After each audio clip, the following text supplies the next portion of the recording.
आइए गीता जी में प्रवेश करने से पहले 2 मिनट भगवान का नाम, इसके बाद हम लोग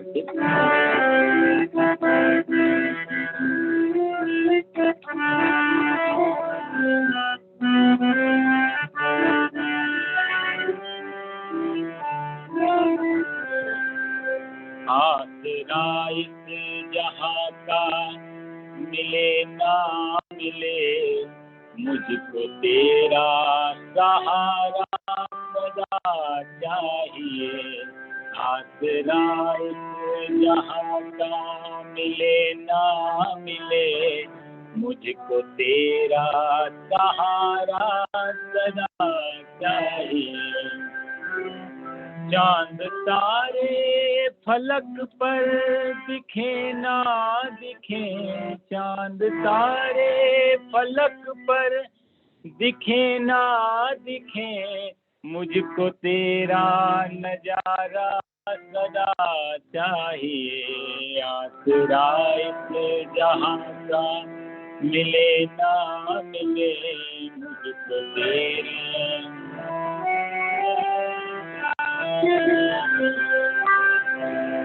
तुझे दिल से पुकारूं मैं दिन रैन हूँ, तुझे दिल से पुकारूं मैं दिन रैन हूँ।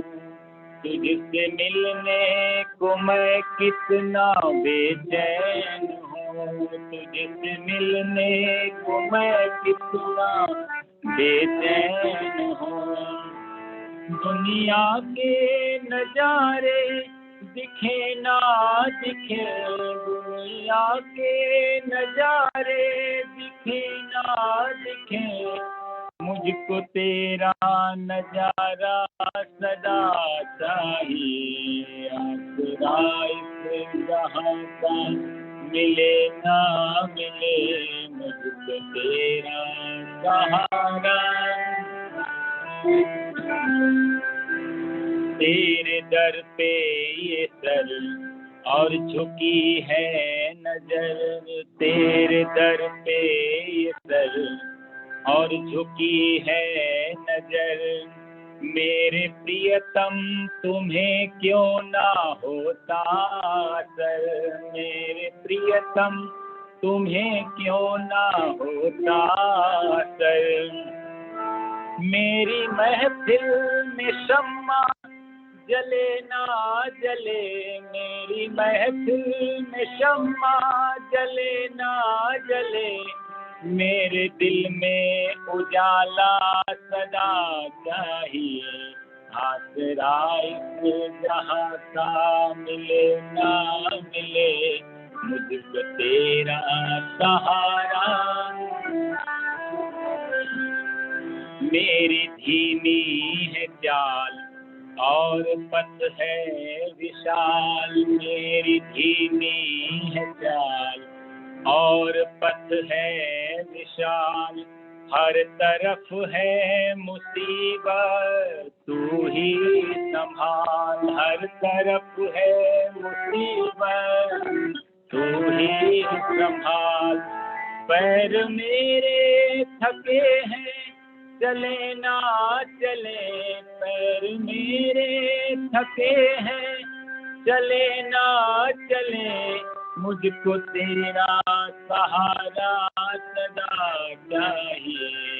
आसरा इस जहाँ का मिले ना मिले, मुझको तेरा सहारा सदा चाहिए।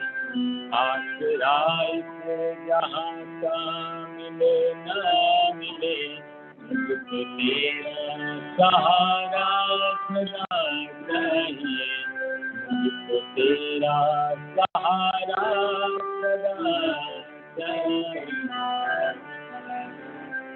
सच्चिदानंद भगवान की जय। आइए गीता जी में हम लोग प्रवेश करें। किसी का कोई प्रश्न आदि हो तो वो पूछ सकते हैं।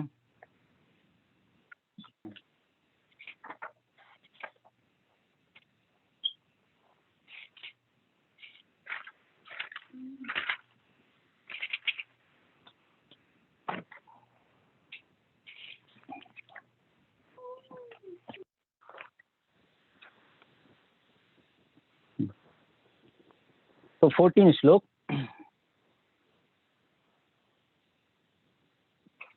न कर्तृत्वं न कर्माणि लोकस्य सृजति प्रभुः न कर्म फल संयोगम स्वभावस्तु प्रवर्तते। न कर्तृत्वं न कर्माणि लोकस्य सृजति प्रभुः न कर्म फल संयोगम स्वभावस्तु प्रवर्तते। भगवान कहते हैं, हे अर्जुन, प्रभु परमेश्वर लोकस्य मनुष्यों के, लोकस्य मतलब मनुष्यों के,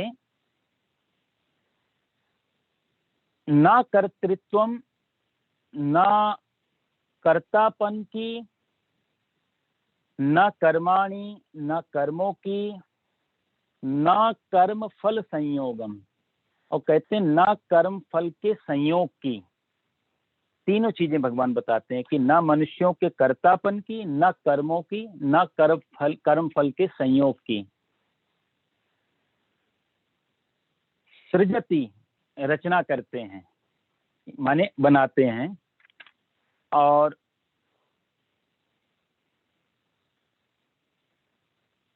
तू स्वभाव प्रवर्तते। फिर ये कैसे बनता है? बोले तू स्वभाव प्रवर्तते, ये स्वभाव के कारण होता है। मेरा वीडियो आपको दिखाई दे रहा है इसमें? पंडित जी वीडियो तो आ रहा है, लेकिन मेन स्क्रीन में आप नहीं हो। अच्छी बात है। यहाँ पर जो भगवान ने बड़ा अच्छा एक बात कही है कि भगवान कहते हैं परमेश्वर ना तो कोई कर्तापन की रचना करता है, ना ही कर्तृत्व के बाद कर्माणी, कर्मों की रचना करता है। यानी कि कर्म की भी रचना, कर्म भी भगवान नहीं कहता कि ये ऐसा करो और ऐसा मत करो। इन दोनों में परमात्मा का कोई लेना देना नहीं। तीसरा, कर्म फल की भी रचना नहीं करता वो। जैसे अपन लोग बोलते हैं कि हमको भगवान ने दुख दे दिया, या भगवान ने ऐसा हमारे साथ कर दिया, ऐसा कर दिया। यहाँ भगवान स्पष्ट अर्जुन से कहते हैं, अर्जुन ना तो तेरी रचना, जो तेरा कर्तापन है उसकी रचना मैंने की है, ना तू जो कर रहा है उसको मैंने बनाया कि मेरे कारण तू कर रहा है, और ना ही उस कर्म के बाद जो परिणाम आएगा, जो फल आएगा, वो भी मेरे द्वारा नहीं होता। अब देखो साहब, ये मैंने आपसे जैसे कहा, दूसरा अध्याय पूरे गीता में पीछा करेगा। सांख्य योग, ये ज्ञान की दृष्टि भगवान बता रहे हैं यहाँ पे। भक्ति योग में तो अलग चर्चा चलेगी, लेकिन ज्ञान की दृष्टि से परमात्मा ना तो करता है, हम जो हम कर रहे हैं उसके निर्माण का परमात्मा ने नहीं किया, ना हमारे कर्म का निर्माण परमात्मा ने किया, और ना ही भगवान ने हमारे कर्मों का जो फल आएगा वो हमारे लिए बना के दे रहा है। तीनों में परमात्मा का रोल खत्म हो जाता है। पिछले श्लोकों में आप ध्यान देंगे तो 13वें और 13वें 12वें श्लोक में भगवान ने कहा था युक्ता कर्म फलम संगम। कर्म फल जो है उससे युक्त व्यक्ति जो है, जो सकामी पुरुष है, निष्कामी पुरुष है, उसके बारे में भगवान ने बताया था। फिर सर्व कर्माणि मनसा, 13वें अध्याय में भगवान ने कहा था सर्व कर्माणि मनसा संन्यास्यास्ते सुखम बसी नवद्वारे पुरे देहि नैव कुर्वन्न कार्यन।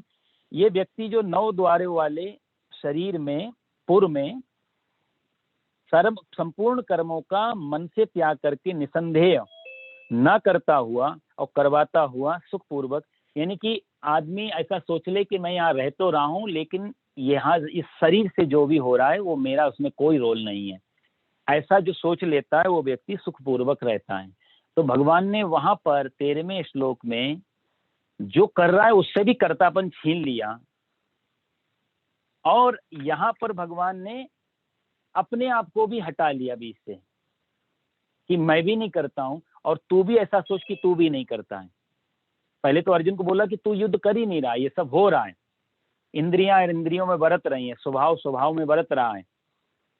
यहाँ पर भगवान, तो अर्जुन के मन में ये हो सकता है कि यदि मैं ये सोचूं कि मैं नहीं कर रहा हूं युद्ध, ये सब युद्ध मेरे से कोई करवा रहा है, तो शायद कौन हो सकता है? ईश्वर। तो भगवान ने 14वें श्लोक में अपने आप को भी बीच से हटा लिया कि अर्जुन न कर्तृत्वम न कर्माणि लोकस्य सृजति प्रभु, यहाँ पर प्रभु शब्द दे करके, प्रभु का मतलब होता है प्रकर्षण शक्ति, जो सब जगह प्रकाश कर रही है, जो सबको संभाल रही है, उसको हम प्रभु बोलते हैं।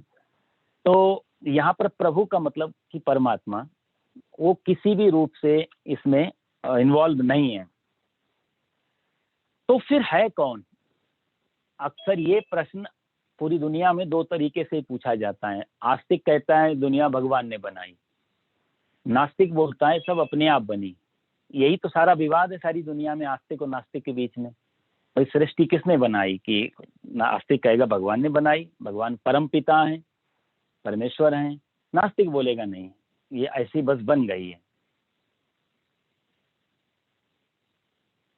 दूसरा एक चीज वेदांत आदियों में इसमें और भी है कि परमात्मा, यहाँ जो श्लोक का भाव जो निकल के आ रहा है वो ऐसा नहीं कि सृष्टि अपने आप बन गई या नास्तिकों को भगवान जिता रहे हैं। तो भगवान सृष्टिकर्ता तो हैं, लेकिन सृष्टिकर्ता होने पर भी कर्ता नहीं है। यानी कि ऐसे नहीं बना रहे हैं जैसे कुम्हार बोले मैंने ये घड़ा बनाया, तो वहां कुम्हार भी है, घड़ा भी है और कर्तापन भी है, करने वाला। कुम्हार बैठा रहा और मिट्टी आई और अपने आप घड़ा बन गया, ऐसा तो नहीं हुआ कि मेरे घर में बन गया। कुम्हार ने किसी का सहारा लेकर के और फिर मिट्टी को शेप दिया उसने। तो यानी कि मिट्टी से जो घड़ा तैयार हुआ उसमें कुम्हार की बुद्धि, कुम्हार का शरीर, कुम्हार का सारा कुछ उसमें इन्वॉल्व है, तब घड़ा बन के तैयार हुआ। तो इस श्लोक में जो भगवान कह रहे हैं कि मैं कर्ता नहीं हूं, न कर्तृत्वम न कर्माणि न लोकस्य सृजति प्रभु, मैं इस दुनिया को मैं नहीं बनाता हूं, इसका अर्थ ये नहीं कि कुम्हार की तरह भगवान घड़ा नहीं बना रहे, कुम्हार की तरह संसार को नहीं बना रहे। अक्सर हम लोगों को भी आप कभी कथा आदि सुने या कई प्रवचन आदि में आपने सुना होगा, कुम्हार की तरह भगवान रचना करता है, मिट्टी अलग होती है, कुम्हार अलग होता है, बनाने वाला अलग, बनने वाली चीज अलग। ये ऐसा कई बार कथाओं में आपने उदाहरण के रूप में सुना होगा। लेकिन गीता बिल्कुल अद्भुत है इस मामले में। गीता किस हिसाब से बताती परमात्मा सृष्टि को कैसे बना रहा है।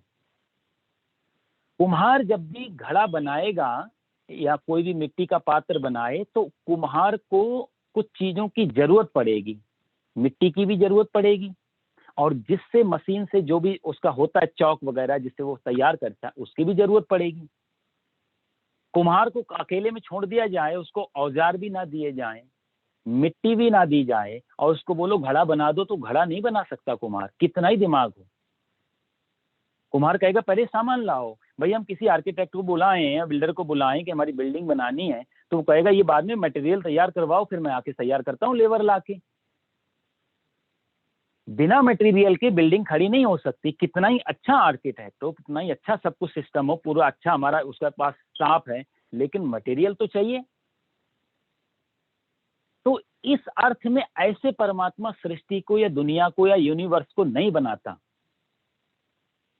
यदि ऐसे परमात्मा बनाता तो एक चीज बड़ी सोचने वाली है, जब बिल्डर को बुलाया है बिल्डिंग बनाने के लिए या कुम्हार बैठा है मिट्टी से घड़ा बनाने के लिए, तो कुम्हार से पहले मिट्टी का होना जरूरी है, तब कुम्हार मिट्टी बना पाएगा और घड़ा बना पाएगा। हम कुम्हार से बोले मिट्टी तो है ही नहीं, आप आ जाओ फिर हम जुगाड़ करते हैं, तो कुम्हार नहीं हो सकता। मिट्टी पहले थी, कुम्हार बाद में तैयार हुआ। भाई कुंडल को बनाने वाला सुनार है, वो सुनार से पहले सोना तो होना चाहिए, तो ये यानी कि सुनार से ज्यादा महत्व सोने का है, फिर सोने से कम महत्व सोनार का है, और सोनार से कम महत्व सोने से बनी हुई ज्वेलरी का है। ऐसा हुआ ना एक सिस्टम। तो यदि परमात्मा किसी चीज से सृष्टि को बनाता तो वो चीज परमात्मा से पहले होनी चाहिए। जब परमात्मा नहीं था तो भी वो चीज होनी चाहिए।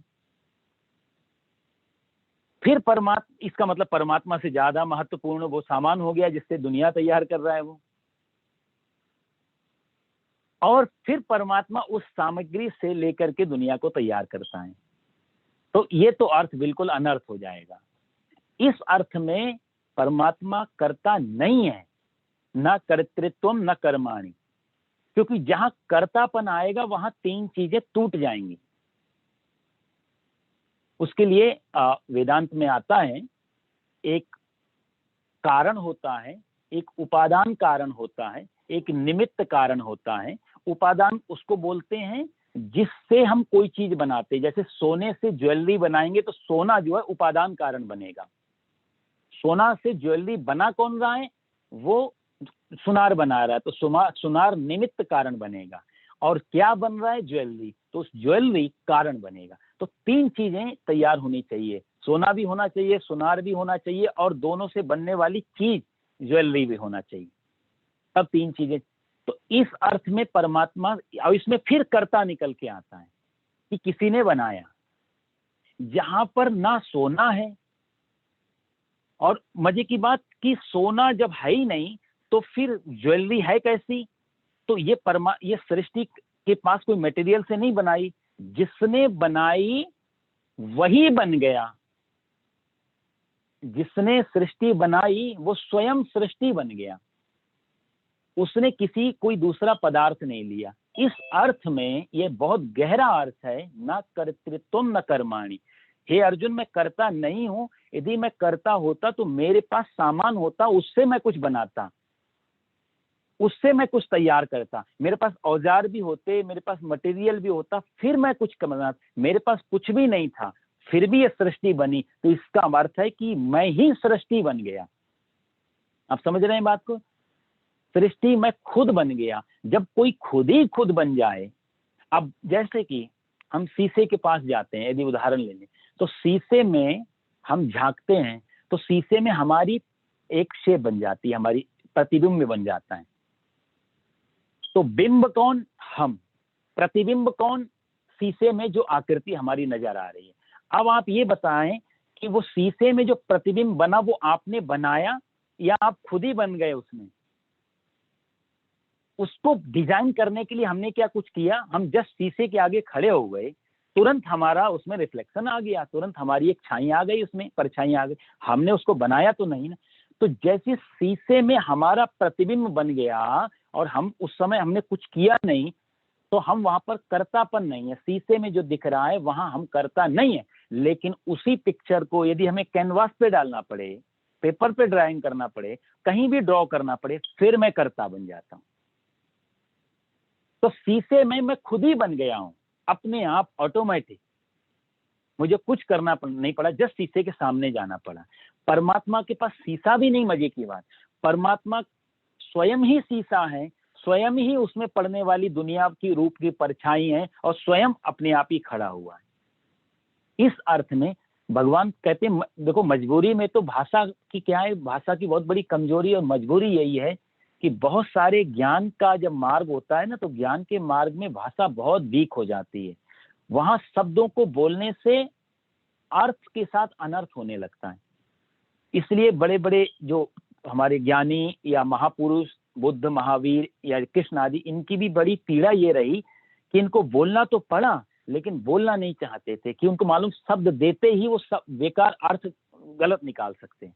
भाई एक अनुभव है, जैसे हमने आपको मिर्ची खिला दी, अब हरी मिर्च खा दी, आपसे पूछा कि कैसा लग रहा है, आपने बोला तीखा लग रहा है।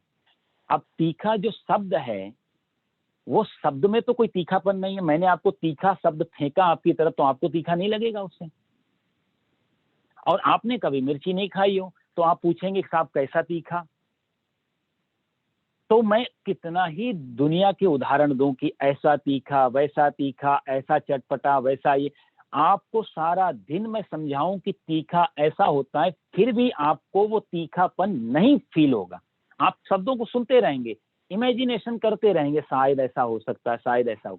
लेकिन जो तीखापन मेरी जीभ को लग रहा है, वो तीखापन आपको मैं कभी भी नहीं दे सकता। लेकिन भाषा की मजबूरी है, नहीं बोलूं तो फिर बोलूं क्या? तो कुछ तो बोलना पड़ेगा। तो हमने हिंदी में तीखापन बोल दिया, इंग्लिश में स्पाइसी बोल दिया, दोनों ही शब्द बेकार हो जाते हैं स्वाद के मामले में। स्वाद का अनुभव शब्दों से नहीं दिया जा सकता, लेकिन फिर भी देना पड़ता है क्योंकि सामने वाला पूछ रहा है। ऐसे ज्ञान का अनुभव है, ब्रह्म का अनुभव है, परमात्मा का अनुभव है, इनको वाणी का सब्जेक्ट नहीं है, ये शब्दों का सब्जेक्ट नहीं है। लेकिन फिर भी सारे शास्त्र, सारे ग्रंथ, दुनिया के लोग भरे पड़े हैं इस चीज से, क्योंकि मजबूरी ये रही कि बोले तो बोले कैसे, मौन की भाषा समझने वाले हैं नहीं, शब्दों से अनर्थ कर रहे हैं। तो ऐसा सोचते हैं महापुरुष, शायद कुछ साधक शब्दों को पकड़ करके बैठेंगे अनुभव की जब गहन समाधि में, तो एक दिन समझ जाएंगे क्या पाया, जो पाया वो भी फिर मौन हो जाएंगे, वो समझ जाएंगे कि शब्दों का विषय नहीं था। यस्या मतम तस्य मतम, मतम यस्य न वेदसः, अविज्ञातम विजानताम, विज्ञातम अविजानताम। वेदांत का सूत्र है कि जो व्यक्ति परमात्मा को जान लेता है, एक बार उसको अनुभव हो जाता है अपना, फिर अविज्ञातम विजानताम, विज्ञातम अविजानताम, जब वो जान लेता है फिर वो मौन हो जाता है, मन मगन हुआ फिर क्या बोले। संत लोग गाते हैं, एक बार मन आनंद में पहुंच गया फिर क्या बोले, कैसे बोले, आनंद को कैसे दे, बहुत मुश्किल है आनंद को देना। सुख की और दुख की बातें फेंक करके हम आपको सुखी और दुखी कर सकते हैं साहब। मान लिया कोई चुटकुला सुनाया, आप हंस सकते हैं। कोई दुख की पीड़ा की बात बोली तो आपके हृदय तक मेरे दुख के शब्द पहुंच सकते हैं, ध्यान रखना। लेकिन आनंद का कोई ऐसा शब्द नहीं है जो आपको आनंदित कर पाए। इसीलिए दुनिया में जितने भी शब्द हैं, कोई भी डिक्शनरी आप उठा के देखो, सुख का उल्टा दुख मिलेगा, दिन का उल्टा रात मिलेगा, पृथ्वी का उल्टा आकाश का उल्टा पाताल मिलेगा। दुनिया के सारे शब्दों का विलोम शब्द है, उल्टा है, लेकिन एक आनंद शब्द ऐसा है जिसका उल्टा कुछ भी नहीं होता। कारण क्योंकि एक बार आनंद आ जाए तो फिर उसका विपरीत कुछ बचता ही नहीं। सुख आएगा तो कल को, यदि आज हम बहुत सुखी हैं, कल दुख की तैयारी चल रही है। आज हम दुखी हैं तो कल सुख की तैयारी चल रही है। ज्योतिष में कहावत है ना, चक्रार पंक्तिरिव गच्छति भाग्य पंक्ति। ये चक्के की तरह भाग्य की पंक्ति होती है। आज दुख का पहिया ऊपर है तो कल सुख का पहिया, फिर वो घूम रहा है तो फिर सुख का पहिया आ रहा है, और सुख का पहिया ऊपर है, दुख का पहिया है। चक्रार पंक्तिरिव गच्छति भाग्य पंक्ति। तो इस दुनिया में सुख और दुख तो फेंके भी जा सकते हैं, अड़ोसी पड़ोसियों को दिए भी जा सकते हैं, आनंद का कोई रास्ता नहीं। समाधिस्थ पुरुष कितना ही चाहे मेरा शिष्य भी आनंदित हो जाए, वो नहीं हो पाएगा, क्योंकि वो अनुभव के रास्ते से होकर के मिलता है। यही पीड़ा यहाँ भगवान की है। भगवान ने जो ये कहा कि कर्तापन नहीं है, तो कई तार्किक लोग गीता से श्लोक को निकाल लेते हैं। देखा, नास्तिक लोग कहेंगे भगवान ने बोला है ना तुम्हारी 5वें अध्याय के 14वें श्लोक में, ना कर्तृत्व ना कर्माणि। ऐसा सुना है मैंने, जब गीता पे हम लोग प्रवचन सुनते थे। तो कई जो निरीश्वरवादी लोग हैं, बुद्धिज्म आदि के, अब महात्मा बुद्ध की तो अलग पीड़ा थी विचारों की, ईश्वर नहीं है बोलने की, लेकिन उनके शिष्यों ने जो शब्दों को पकड़ लिया। देखो, बुद्ध ने कहा कोई ईश्वर नहीं है, लोग उसने पकड़ लिया बात। क्या करें महापुरुष, कैसे बोले? बेचारे बोलना है क्योंकि करुणा है हृदय में, बोलना पड़ता है उनके कारण, लेकिन मिसयूज होती है उनकी वाणी। आज सनातन धर्म से जितने भी ये परंपराएं जो निकल के गई ना साहब, हमारे संतों ने कहा है, कलयुग के पाखंड से लुप्त होई सदग्रंथ, दम्भिन निजमति कल्प करि प्रकट किन्न बहुपंथ। कलयुग में ऐसा होगा, इस धर्म से लोग अपनी अपनी बुद्धि के हिसाब से नए नए धर्मों की रचना करते जाएंगे, नए नए रास्ते निकालेंगे, बोल देंगे यही धर्म है। आज सनातन धर्म के जितने टुकड़े आपको दिख रहे हैं, ये कोई बुद्धिमानों के कारण नहीं, ये भीड़ चाल के कारण, मूर्खों के कारण इतने रास्ते हैं। धर्म एक ही है, धर्म दो नहीं हो सकते। लेकिन आज एक आदमी ने उसी धर्म को जब इस तरीके से पकड़ा, तो उसके पीछे चलने वालों ने उसी को एक धर्म का नाम दे दिया। एक इंसान बैठा है गणेश जी की मूर्ति के आगे और कल्पना कर रहा है, पूजा कर रहा है, हाँ समाधि में है। मैं नामादि को लेकर के कोई कंट्रोवर्सी पैदा नहीं करना चाहता हूँ, लेकिन आपको गीता सुना रहा हूँ, प्रयास कर रहा हूँ, तो ये बहुत जरूरी है कि हमें थोड़ी इनमें सावधानी रहे कि धर्म दो है या धर्म एक है। बाकी सब ये रास्ते हैं, और रास्तों को जो धर्म मान के चलता है वो भटकता है। एक आदमी गणेश जी की मूर्ति के आगे समाधि मार के बैठा हुआ है। थोड़ी देर में आंख खोली, लड्डू चढ़े हुए थे या चीनी बादाम जो भी चढ़ा था, प्रतीक है, चूहा आके खा रहा है। उस आदमी ने सोचा कि जो मूर्ति चूहे से अपनी रक्षा नहीं कर सकती, वो मेरी क्या रक्षा करेगी? तोड़ो मूर्ति को, हटाओ, कोई मूर्ति नहीं होनी चाहिए। ठीक है साहब, उस आदमी की दृष्टि में ये भाव नहीं था, पर वो आदमी ने जो ये कहा, वो हम सब लोगों की जो भीड़ वहां बैठी हुई थी, जो सिर्फ इसी में उसको लगता था लड्डू चढ़ा के और हमारी पूजा हो गई, आरती घुमा के हमारी पूजा हो गई, जो भी पदार्थ चढ़ा के और पूजा। जो आदमी इसमें फंसा हुआ था, इस आदमी की करुणा ने इसलिए एग्जाम्पल दिया कि मूर्ति को हटा दो, तुम लोग मूर्ति में ही सब कुछ मान के चल रहे, इससे आगे भी कुछ है। परमात्मा के दरबार में चढ़ा दिया और बाहर भिखारियों को छोड़ दिया, तो ये मूर्ति पूजा व्यर्थ है तुम्हारी। उसके मन में शायद करुणा भी हो, उसने इस कारण से मूर्ति हटा दिया। दूसरा आदमी ने यह तर्क दिया कि यदि आप देख रहे हो कि जो मूर्ति अपने शंकर जी अपनी मूर्ति अपने चूहे से अपनी रक्षा नहीं कर पा रही हो, हमारी रक्षा, सोचना ये शिव की मूर्ति थी वो। तो उस आदमी ने कहा कि मेरे को तो ऐसा लगा कि शिव जी के पुत्र हैं गणेश जी, और गणेश जी का वाहन है चूहा, तो बाबा कुछ खाते हैं, दादा कुछ खाते हैं, तो पौत्र का तो कर्तव्य आकर के गोद में बैठ जाता है, वो भी खाने लगता है, तो आपस का अपना परिवार है, तो शंकर जी कुछ ले रहे हैं तो चूहा आ गया गणेश जी का, गणेश जी उनके बेटा है, तो ये तो पारिवारिक लोग मिल बांट के खा रहे हैं, मेरी तो ये दृष्टि है। उस भक्त की अपनी दृष्टि इसने निकाली, इस आदमी ने अपनी दृष्टि निकाली, दोनों की दृष्टि में ज्यादा फर्क नहीं है। फर्क तब पड़ा जब उसके नाम से सनातन धर्म से एक अलग धर्म टूट के निकल गया, और आज वो छाती ठोक के कहते हैं कि हम सनातन धर्मी नहीं है, हम भी हिंदू नहीं है, हमारा धर्म अलग है। अरे साहब, धर्म अलग कैसे हो सकता है? जो धर्म अलग हो जाए वो धर्म ही नहीं होगा।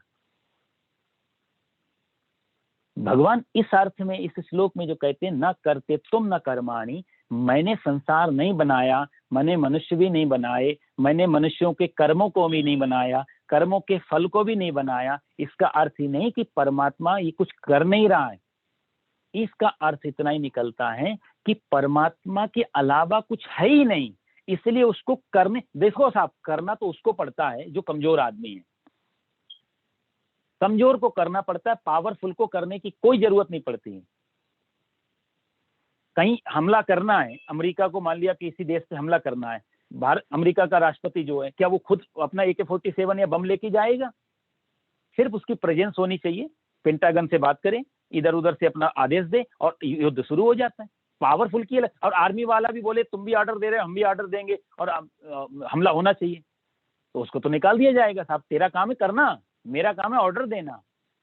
कमजोर आदमी ही करता है, पावरफुल आदमी के करने की जरूरत, उसका तो होना पर्याप्त है, वो है इतना काफी है। एक टीचर जब स्कूल में प्रवेश करता है क्लास में, और क्लास में प्रवेश करते ही बच्चे शांत हो जाते हैं, अभी उसने आके डांटा नहीं, अभी उसने आके कुछ कहा नहीं, जस्ट एंटर किया और स्टूडेंट अपनी, अब तो खैर वो जमाना ही खत्म हो गया, अब तो टीचर स्टूडेंट का वो भाव, लेकिन उस अर्थ में बता रहा हूं, जब गुरु ब्रह्मा गुरु विष्णु गुरु देवो महेश्वरा, जब आदर देना की जरूरत नहीं पड़ती थी, जिसको आदर मिल ही जाता था। अब तो हम बोलते हैं गुरु का आदर करो, माता पिता का आदर करो, इन बड़ों का आदर करो, करने का एक अलग, वो तो रोबोट हुआ, जिसको आदर किया जाए वही गुरु है, करना पड़े वो तो आर्टिफिशियल साहब, दिया ही जाए, जहां जाके सिर झुकी जाए वही परमात्मा है। यदि सर झुकाना पड़ रहा है तो फिर रोबोट जैसा काम है, फिर कुछ करना पड़ रहा है। जिस दरबार में जाके, जिस जगह जाके अपने आप सिर झुकने लगे, वही तो परमात्मा का नाम है, वही परमात्मा का घर है, जहां देखे अपना। तो जब गुरु एंटर करता है तो गुरु और टीचर कुछ कहता नहीं है, उसको आदर देने की जरूरत नहीं पड़ती, जो आदर मिल ही जाए अपने आप, एंटर करते ही बच्चे शांत हो गए, कुछ करना नहीं पड़ रहा है, वो है असली, उसकी जस्ट उपस्थिति, उसका जस्ट प्रेजेंस। तो इस अर्थ में परमात्मा पावरफुल है, इसलिए वो कुछ करता नहीं है, उसका होना ही पर्याप्त है। तो दो अर्थ से मैं आपको समझाना चाह रहा था कि परमात्मा सृष्टि जो बना रहा है, यहां जो कह रहा है, उस इस अर्थ में नहीं कर रहा है कि वो मटेरियल से लेकर के किसी सांचे में डाल के इस दुनिया को तैयार कर रहा है, बल्कि परमात्मा खुद ही उसमें खुद ही बना हुआ है। वेदांत में कहावत है, एको हम बहुत श्यामा, भगवान अकेले बैठे हुए हैं, मन में प्रसन्नता आई कि मैं अकेला हूं, बहुत हो जाऊं, अंदर से निकल गई सारी चीजें, पूरी दुनिया तैयार हो गई। अब बताओ, उसने कुछ किया तो ना बैठ के।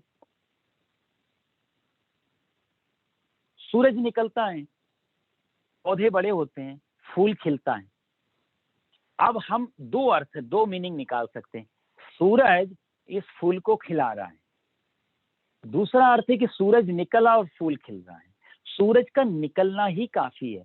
सूरज आके बगीचे के एक एक फूल से बोलता नहीं तुम खिल जाओ मैं आ गया, तुम खिल जाओ मैं आ गया। जस्ट निकला, फूल खिलने लगे, जस्ट निकला और खिलने लगे। तो जैसे सूरज का उगना और फूलों का खिलना ये दो घटना नहीं है। और सूरज, इसीलिए सूरज ऐसा कह सकता कि फूलों को खिलाने के लिए मैं करता नहीं हूं, क्योंकि यदि मैं डूअर होता, मैं करता होता, तो मुझे फूल की जानकारी होती। सूरज को मालूम ही नहीं है कितने फूल मेरे को देख के खिल गए। तो सूरज का निकलना ही फूलों को खिलना है। ऐसे ही परमात्मा से सृष्टि का तैयारी होती। परमात्मा को किसी चीज से, कोई कुम्हार की तरह, अच्छा चित्रकार की तरह, चित्रकार कोई पेंटर चित्रकारी कर रहा है, तो पेंटिंग बनाने के लिए उसको ब्रश की जरूरत है, कलर की जरूरत है, कैनवास की जरूरत है, सब चीज की जरूरत पड़ेगी ना। कैनवास पे चित्र रख लिया, एक चित्र उसने जब पूरा कर दिया, बहुत ध्यान से सुनने की बात है, तो जब एक चित्रकार एक चित्र को भर देता है कैनवास पे, चित्र भरने के बाद में दो चीजें अलग अलग हो जाती हैं। पेंटिंग अलग, पेंटर अलग, दो चीजें हैं ना। पेंटिंग अलग हो गई, पेंटर अलग हो गया। परमात्मा इस तरीके से नहीं, सृष्टि हटा दी, सृष्टि बना दी, तो सृष्टि अलग और परमात्मा अलग, इस अर्थ में परमात्मा नहीं। चित्रकार चित्र के बिना भी चित्रकार हो सकता है।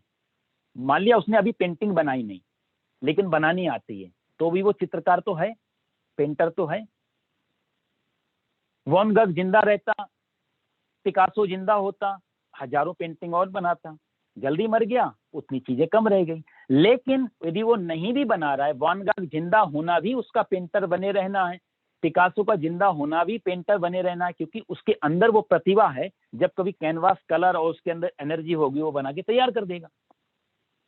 लेकिन जब वो बना के पूरा तैयार कर देगा, तो पेंटिंग अलग हो जाएगी और पेंटर अलग हो जाएगा। इस अर्थ में भगवान यहाँ पर गीता में नहीं कह रहे हैं ना करते तो ना कर्माणि। तो फिर परमात्मा कैसा है, बहुत समझने की बात है। भगवान है जैसे एक आदमी नृत्य कर रहा है। आप लोग कथक, कुचिपुड़ी, भरतनाट्यम, जो भारतीय शास्त्रीय संगीत हैं, जो लोग इनको करते हैं, इनके टच में हैं, वो लोग समझ सकते हैं इस बात। नृत्य और नर्तक, पहले मैंने कहा चित्र और चित्रकार, नृत्य और नर्तक, इनमें जो फर्क है, चित्र बना करके चित्रकार अलग हो सकता है, लेकिन नर्तक नृत्य को अपने से अलग नहीं कर सकता। जब तक नृत्य है तब तक वो नर्तक है, जब नृत्य खत्म, नर्तक भी खत्म।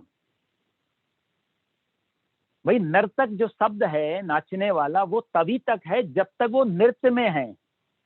एक बार उसने नृत्य खत्म कर दिया, वो नर्तक भी नहीं रहा, क्योंकि नर्तक शब्द उसी से आया है, नृत्य से।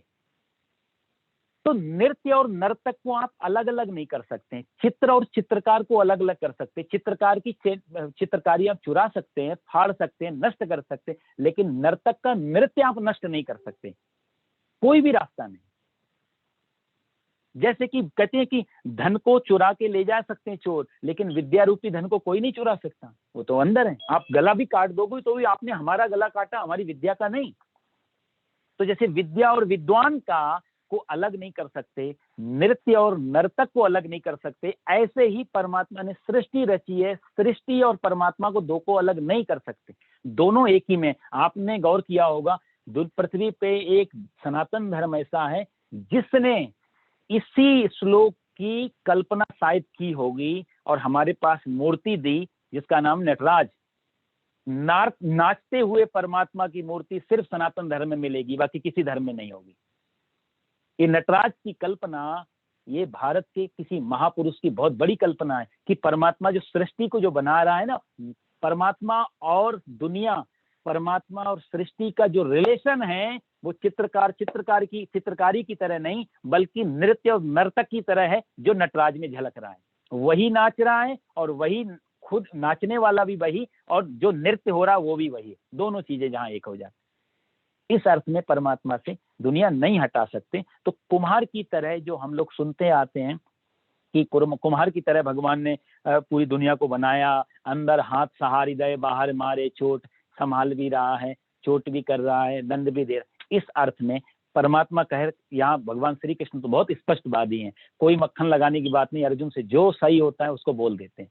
तो यहाँ भगवान श्री कृष्ण ने जो बात की है कि अर्जुन इसमें मैं करता नहीं हूं, लेकिन इसका अर्थ ये भी अर्जुन कहीं गलत भी ना समझ ले, तो भगवान ने सृजति प्रभु न कर्म फल संयोगम स्वभाव वस्तु प्रवर्त, जो स्वभाव वस्तु प्रवर्तते कहा, उसी में भगवान कहीं ना कहीं अपनी हल्की सी झलक डाल दे रहे, क्योंकि स्वभाव भी कैसे आएगा जब परमात्मा नहीं है, किसका स्वभाव है, किसकी पावर है, किसकी आदत है। तो कहीं ना कहीं परमात्मा हल्के से अपना जो लगाम है उसको छोड़ भी नहीं रहे। जैसे हम रथ को, बैलगाड़ी को हम चलाएं, घोड़ा गाड़ी को बैल, तो हम लगाम खींच के ही नहीं रखते हैं, जब वो चलने लग जाए तो थोड़ा ढीले कर देते हैं। बस वो ढीलापन इसलिए कि रिलैक्स होकर के चलते रहेंगे, खींचे ही रखेंगे तो भी बैल आगे नहीं बढ़ेंगे, और ढीला ही छोड़े रहेंगे, खींचेंगे ही नहीं तो भी शायद आगे नहीं बढ़ेंगे। तो वो खींच के ढील दे दिया भगवान ने, अर्जुन कहीं मिसयूज भी ना कर जाए, मिसगाइड ना हो जाए, ये ना समझे इसका मतलब परमात्मा ने नहीं बनाया तो ये दुनिया अपने आप बन गई। तो भगवान यहाँ कहीं कहना भी चाहते हैं ये कि इसमें परमात्मा ही सृष्टि बना हुआ है, उसके बिना सृष्टि नहीं हो सकती। इसका एक एग्जाम्पल और दूं, इसके बाद हम अगला श्लोक लेंगे। केमिस्ट्री में हम लोगों में बचपन में, शायद हाई स्कूल या इंटर में, एक सब्जेक्ट आया था हम लोगों के पास में, ज्यादा तो नहीं थी पर थोड़ा बहुत पढ़ा था। एक शब्द आता था कैटालिटिक एजेंट करके। कुछ भी नहीं होता है, वो कुछ भी करता नहीं है, लेकिन यदि वो नहीं हो तो जो काम हो रहा है वो भी नहीं हो सकता है। वो सीधा सीधा इन्वॉल्व नहीं होता कार्य में।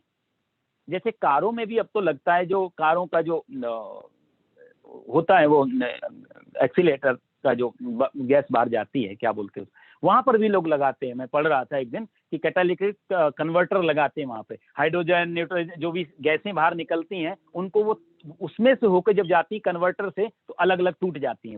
वो कन्वर्टर नहीं तोड़ रहा उसमें, मैंने वीडियो भी देखा उसका, तो मैं देख रहा हूं कि वो उसका रोल ये नहीं कि वो दोनों गैसों को, हाइड्रोजन को अलग कर रहा है, ऑक्सीजन को अलग कर रहा है, नाइट्रोजन नहीं, उसके अंदर गैस प्रवेश कर रही है एक साथ जुड़ी हुई, लेकिन प्रवेश करके जब वो बाहर निकलती हैं साइलेंसर से तो सारी गैसें अपने अपने अलग अलग हो जाती।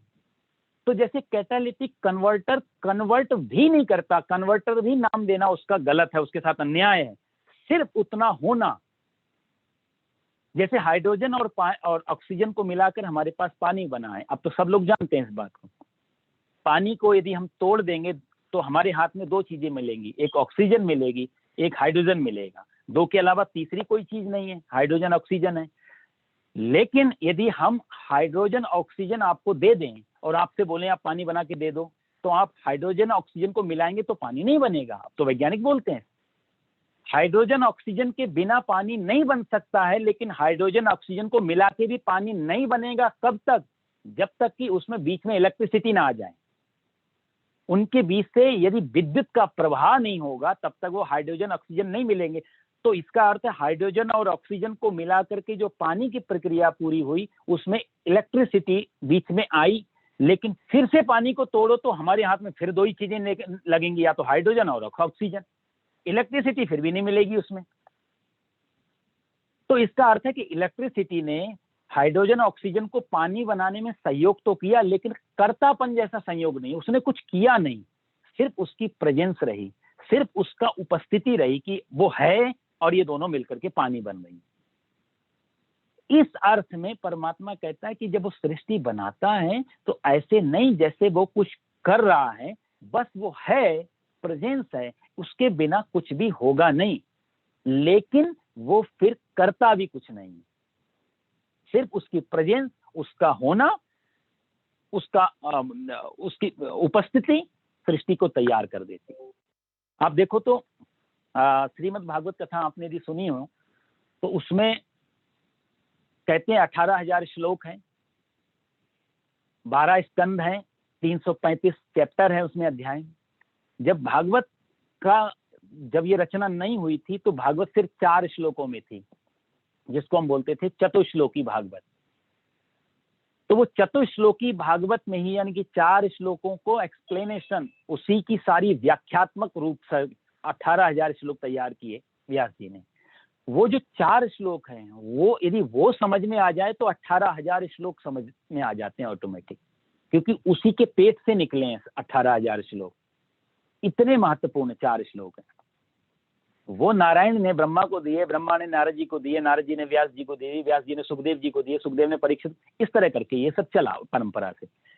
उसमें चतुश्लोकी भागवत में पहला श्लोक जो है वो इसी से मिलता जुलता है। वहां भी पूछा कि परमात्मा ने सृष्टि कैसे बनाई, तो वहां भगवान स्वयं कह रहे हैं ब्रह्मा जी से, ब्रह्मा अहमेवा समेवाग्रे नान्यद्यत् सत् परम पश्चादहम वशिष्येत यो वशिष्येत सोस्म्यहम् पश्चादहम यदे तच्च यो वशिष्येत सोस्म्यहम् ऋतेर्थम यत् प्रतीयेत न प्रतीयेत चात्मनि तद विद्यादात्मनो मायाम यथा भासो यथा तमः यथा महन्ति भूतानि भूतेषु च वचेष्वनु प्रविष्टान्य प्रविष्टानि तथा तेषु न तेषु हम एतावदेव जिज्ञास्यम् तत्व जिज्ञासुनात्मनः अन्वय व्यतिरेकाभ्याम यस्या सर्वत्र सर्व। कहने का अर्थ ये, भगवान कहते हैं अहमेवा शमेवाग्रे, पहले कुछ भी नहीं था, मैं ही था। अहम एव अग्रे, सब कुछ बनने से पहले, अग्रे मतलब पहले, अहम मैं था।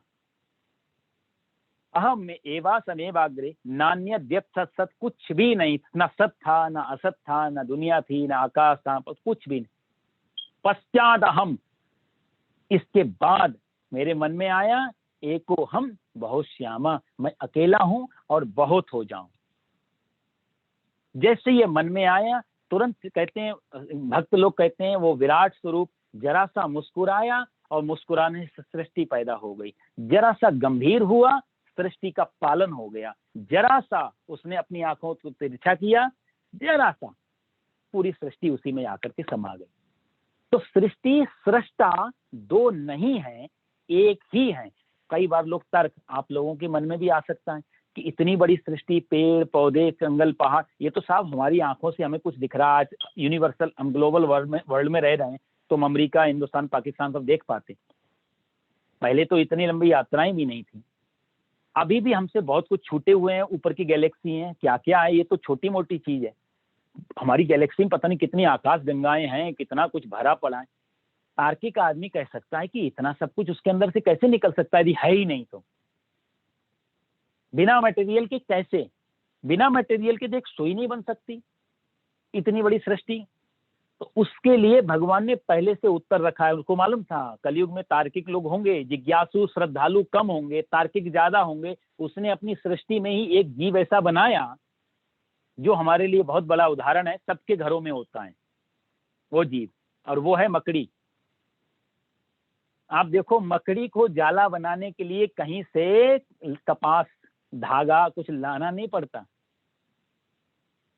मकड़ी को पूरा जाला जो तैयार करती है अपने अंदर से निकालती है।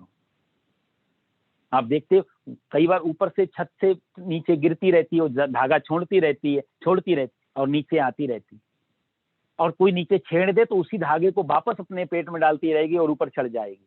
आप बताओ, एक मकड़ी छोटी सी और कैसा जाला तैयार कर रही है। साहब हम लोग कोई इतने बड़े कलाकार नहीं। आज एफिल टावर देखो, चाहे वर्ल्ड ट्रेड टावर देखो, चाहे अब ताजमहल देखो, ये बहुत सामान्य चीजें हैं। इसमें भी कोई बड़े हाथ काटने जैसी बात नहीं थी इसमें, क्योंकि इसमें भी लेबर नहीं हो, मटेरियल नहीं हो, बुद्धि नहीं हो, आदमी आदेश करने वाला नहीं हो, बनवाने वाला नहीं हो, तो भी बनना तैयार नहीं हो सकता। बहुत सारी चीजें तब जाकर के एक बिल्डिंग तैयार हो पाती है, और उसमें भी रिस्क होते हैं। उसमें भी बहुत सारी चीजें दूसरे लोग आके पास करते हैं कि साहब है ठीक है या नहीं, भूकंप के हिसाब से ठीक है या नहीं है, और पानी के हिसाब से ठीक। कितनी सारे प्रोसेस से गुजरना पड़ता है एक बिल्डिंग को पास कराने के लिए। कोई बहुत बड़ा काम नहीं है। एक मकड़ी को देखो आप, वो ना तो उसके पास लेबर है, ना उसके पास मटेरियल है, ना उसके पास किसी का ऑर्डर आया हुआ है। एक जाले को जो तैयार करती है, आज मनुष्य उस ऐसा जाला तैयार करके कोशिश करे तो नहीं कर सकता। कितना डिजाइन से एक ही। और आप कभी गौर से आप देखो, मैंने तो देखा है, गौर से आप उसके जाले को देखो, उतना ही गैप होगा घूमने वाले में, जो बीच बीच में जाले जो, जितना गैप पहले छेद में उतना ही गैप दूसरे छेद में होगा। जरा सा भी अंतर नहीं है। कोई पैमाना, कोई उसके पास मीटर नहीं है नापने का। कितना फिट बनाती है मकड़ी। सारी लाइनें बराबर होंगी, सारे गोले बराबर होंगे, छोटा गोला, फिर बड़ा गोला, फिर उससे बड़ा गोला, फिर उससे बड़ा, कितना तरीके से। कोई तो प्रकार नहीं है उसके पास में, कुछ भी तो नहीं है साथ। एक छोटी सी जंतु हमारे घर घर में परमात्मा ने शायद इसीलिए पैदा कर दिया है, हम लोग हटाते रहते हैं। परमात्मा वो दिखाना चाहता है कि तुम्हारे घर में एक कोने में एक छोटी सी मकड़ी यदि जाला अपने अंदर से निकाल के तैयार कर सकती है, तो इसको बनाने वाला सृष्टिकर्ता क्यों नहीं सृष्टि बना सकता। इसीलिए भगवान जो दत्त भगवान हुए, दत्तात्रेय महाराज, उन्होंने भी इसको मकड़ी को अपना गुरु बनाया। जो उनके 24 गुरु है ना, उसमें मकड़ी भी इनका गुरु है, दत्त भगवान का। यही उन्होंने देखा, मकड़ी जाला बना रही थी और अपने अंदर से निकाल रही थी। तब वो समझ गए, प्रणाम करने गए, प्रभु मैं और कुछ नहीं, मैं तेरा ही अंदर का ही पार्ट हूं, तेरे मेरे में कोई फर्क नहीं। तो परमात्मा सृष्टि और सृष्टिकर्ता का जो संबंध है अभिन्न संबंध है, अभेद संबंध है, वहां दो चीजें नहीं है। भगवान इसी अर्थ में कहते हैं कि न कर्तृत्व न कर्माण न कर्म फल संयोगम। कौन है फिर? स्वभाव वस्तु प्रवर्तते, स्वभाव, ये स्वभाव ही बरत रहा है, स्वभाव ही चल रहा है व्यक्ति का। ऐसा जो विराट काम साहब दुनिया में चल रहा है, इतना विराट काम चल रहा है, हमारे बिना होने पर भी ये सब काम होगा। हम नहीं थे तब भी चल रहा है, हम हैं तब भी चल रहा है, हम नहीं होंगे तब भी चल रहा है। भगवान ने जो स्वभाव वस्तु परिवर्तते कहा ना, तो अर्जुन को भी हटा दिया, सिर्फ परमात्मा को भी हटा दिया और कहा ये सब चल रहा है। अर्जुन, तुझे लगता है कि तू युद्ध कर रहा है, नहीं, युद्ध हो रहा है। तू अपने आप को सिर्फ कर्तापन की पीड़ा से बाहर निकाल, तू डूअर से बाहर निकल, पीड़ा खत्म। सारा की सारी उलझन, सारे के सारे बंधन जो हैं वो कर्तापन के हैं। हम लोग भी ब्रह्मा विष्णु महेश के बारे में बात करते हैं। देखो, भक्ति की दृष्टि से ठीक है सारी बातें, लेकिन ज्ञान की दृष्टि में जब हम ज्ञान की दृष्टि से जाएंगे, सांख्य योग सुनने जाएं, तब इन चीजों को, तो इसमें हम कहते हैं ब्रह्मा जी ने सृष्टि बनाई, विष्णु भगवान पालन करते हैं, शंकर भगवान संहार कर देते हैं। तो शंकर भगवान तो तामसी हो गए फिर इस अर्थ में, जो संहार करे उससे तो बचे रहना चाहिए। ये ज्ञान की दृष्टि से गलत है। ज्ञानी लोग इसको बिल्कुल उल्टा ले, इसलिए सारे सन्यासी आप देखो शिव के भगत होते हैं, बिना शिव के भगत हुए विष्णु के भगत नहीं हो सकते, क्योंकि शिव के हृदय में राम रहते हैं। तो शिव को संहार करता जो कहते हैं वो उनके साथ अन्याय है शिव तत्व को। यदि आप शिव पुराण ढंग से पढ़ें तो शिव तत्व क्या है, असली बात वहां से समझ में आती है। वहां पर कहा जाता है कि शिव जी संहार नहीं कर रहे हैं, शिव जी रिक्रिएटर हैं। जो सृष्टि खत्म हो रही है, खराब हो रही है, उसको दोबारा से तैयार करके दे रहे हैं। क्योंकि भगवान गीता में कह चुके हैं अर्जुन, जब आदमी की मृत्यु होती तो मृत्यु नहीं होती, बल्कि वासांसी जीर्णानि यथा विहाय नवानि गृह्णाति नरोपराणि। सिर्फ कपड़े बदल रही है आत्मा, पुराने कपड़ों को छोड़ रही है, नए कपड़ों को दे रही है। शिव जी का जो रोल है वो संहार करने का रोल नहीं है, बल्कि जो कपड़े पुराने हो रहे हैं, जो कपड़े जीर्ण शीर्ण हो रहे हैं, जिनसे अब इज्जत भी जा रही है, आदर भी जा रहा है, सुरक्षा भी जा रही, भगवान उस आत्मा पे एक नया फ्रेश कवर चढ़ा रहे हैं, कपड़ा दे रहे हैं, जिसको हम बच्चा बोलते हैं, फ्रेश कपड़ा है। ये कपड़ा धीरे धीरे धीरे 50, 60, 70, 80 सालों में जाते, एक कपड़ा ही साहब हम लोग लगातार पहने, क्या हालत हो जाएगी। तो कोई आदमी आके नया टी शर्ट डाले, हम उसको धन्यवाद देते हैं, नया कपड़ा दे दिया, पुराना पहना। शिव जी का वही काम है। तो विष्णु और ब्रह्मा से भी ज्यादा पैदा करना भी कठिन नहीं है, पालन करना भी कठिन नहीं है, अपडेट करना बहुत कठिन है। बच्चे को पैदा कर दिया और बच्चे को हमने अच्छा खिला पिला दिया, नहीं, बच्चे की परवरिश, उसको नया डायमेंशन, नया आयाम देना, ये शिव जी का काम कर रहे हैं। शिव जी इतने, इस अर्थ में शिव जी वे ब्रह्मा और विष्णु से ज्यादा दयालु और कृपालु हैं। वो बोल रहे हैं, अरे आत्मा तेरे ये वस्त्र पुराना हुआ, अब इसमें टिकना मुश्किल है, इससे ना दौड़ा जा रहा है, ना चला जा रहा है, ना खाया पिया जा रहा है, ना साधना हो पा रही, कोई नया वस्त्र धारण कर। भगवान भोलेनाथ मृत्योर, वो आता है ना महामृत्युंजय मंत्र, महामृत्युंजय मंत्र में, ओम त्रयंबकम यजामहे सुगंधिम पुष्टिवर्धनम उर्वारुकमिव बंधनात् मृत्योर मुक्षीय मामृतात्। मेरी मृत्यु कैसी हो? बोला अमृत से जोड़ने वाली। कैसे? बोला जैसे एक, ऐसा नहीं जैसे कोई चीज कच्चा फल तोड़ रहे हो, जैसे खरबूजा या तरबूजा वो जब जब अलग होता है ना, खरबूजा अलग हो जाता है, क्योंकि बेल सूख जाती है अपने आप ही बेल से। उर्वारुकमिव बंधनात्, मैं ऐसे बंधन से कैसे छूटूं, बोला उर्वारुक। एक खरबूजा जब पक जाता है तो अपने आप ही बेल को छोड़ देता है, ना बेल को दर्द हो रहा है ना खरबूजे को दर्द हो रहा है अलग होने में। इस संसार से मैं ऐसे छूट जाऊं और किधर जाऊं, मृत्यु और मुक्षीयमाम, अमृत की तरफ मैं चला जाऊं। भोलेनाथ का प्रिय मंत्र है साहब महामृत्युंजय, फिर भी हम उनको बोलते संहार करता। ज्ञान की दृष्टि में वो नया जन्म दे रहे हैं, इसमें पास नहीं हो पाए दोबारा बैठो, कोई बात नहीं, नया शरीर लेके आओ, फिर से साधना करना चालू। इतने मौके देने वाले भगवान भोलेनाथ, इस अर्थ में ज्ञान की दृष्टि में। तो भगवान कहते हैं न कर्तृत्व न कर्माणि, मेरा इससे मैं करता नहीं हूं, लेकिन बस यही है कि मैं करता नहीं इस अर्थ में हूं, सृष्टि मेरे बिना भी नहीं हो सकती। कोई आदमी गलत अर्थ ना ले, सृष्टि मेरे बिना नहीं हो सकती। पृथ्वी जैसे हम कोई चीज ऊपर फेंकते हैं साहब, तो पृथ्वी खींच रही है, तो कहाँ है उसके हाथ पैर? कोई बोले कि पृथ्वी खींच रही है, ग्रेविटेशन है, तो पावर कहाँ है? कोई भी वैज्ञानिक आज तक ग्रेविटेशन को दिखा पाया, बता पाया यहाँ पे ये ग्रेविटेशन है? किसी भी कैमरे में कैद कर पाया वो? लेकिन खींच तो रही है ना। बहुत सारे एग्जाम्पल है, बस थोड़ा सा यदि आप अनुभव और थोड़ा बुद्धि के एंगल से आप लगाने की कोशिश करेंगे तो आपको ये श्लोक का जो भाव है, गूढ़ अर्थ, तभी पकड़ में आएगा, शब्दों से नहीं। थोड़ा थोड़ा आपको अपने अनुभव में डालना पड़ेगा। जैसे पृथ्वी, कोई चीज हमने ऊपर फेंकी तो पृथ्वी ने उसको खींचा, तो एक शब्द तो ठीक है, भाषा में ठीक है कि पृथ्वी खींच रही है, लेकिन पृथ्वी खींचने के लिए उसके हाथ है क्या? उसके पास आंखें हैं क्या? उसके पास कौन सी पावर है? लेकिन पृथ्वी ऑटो है, एक नैसर्गिक नियम है, आप ऊपर चीज फेंकोगे तो नीचे गिरेगी, क्योंकि पृथ्वी में ग्रेविटेशन पावर है। तो पृथ्वी और ग्रेविटेशन ये दो चीजें नहीं है।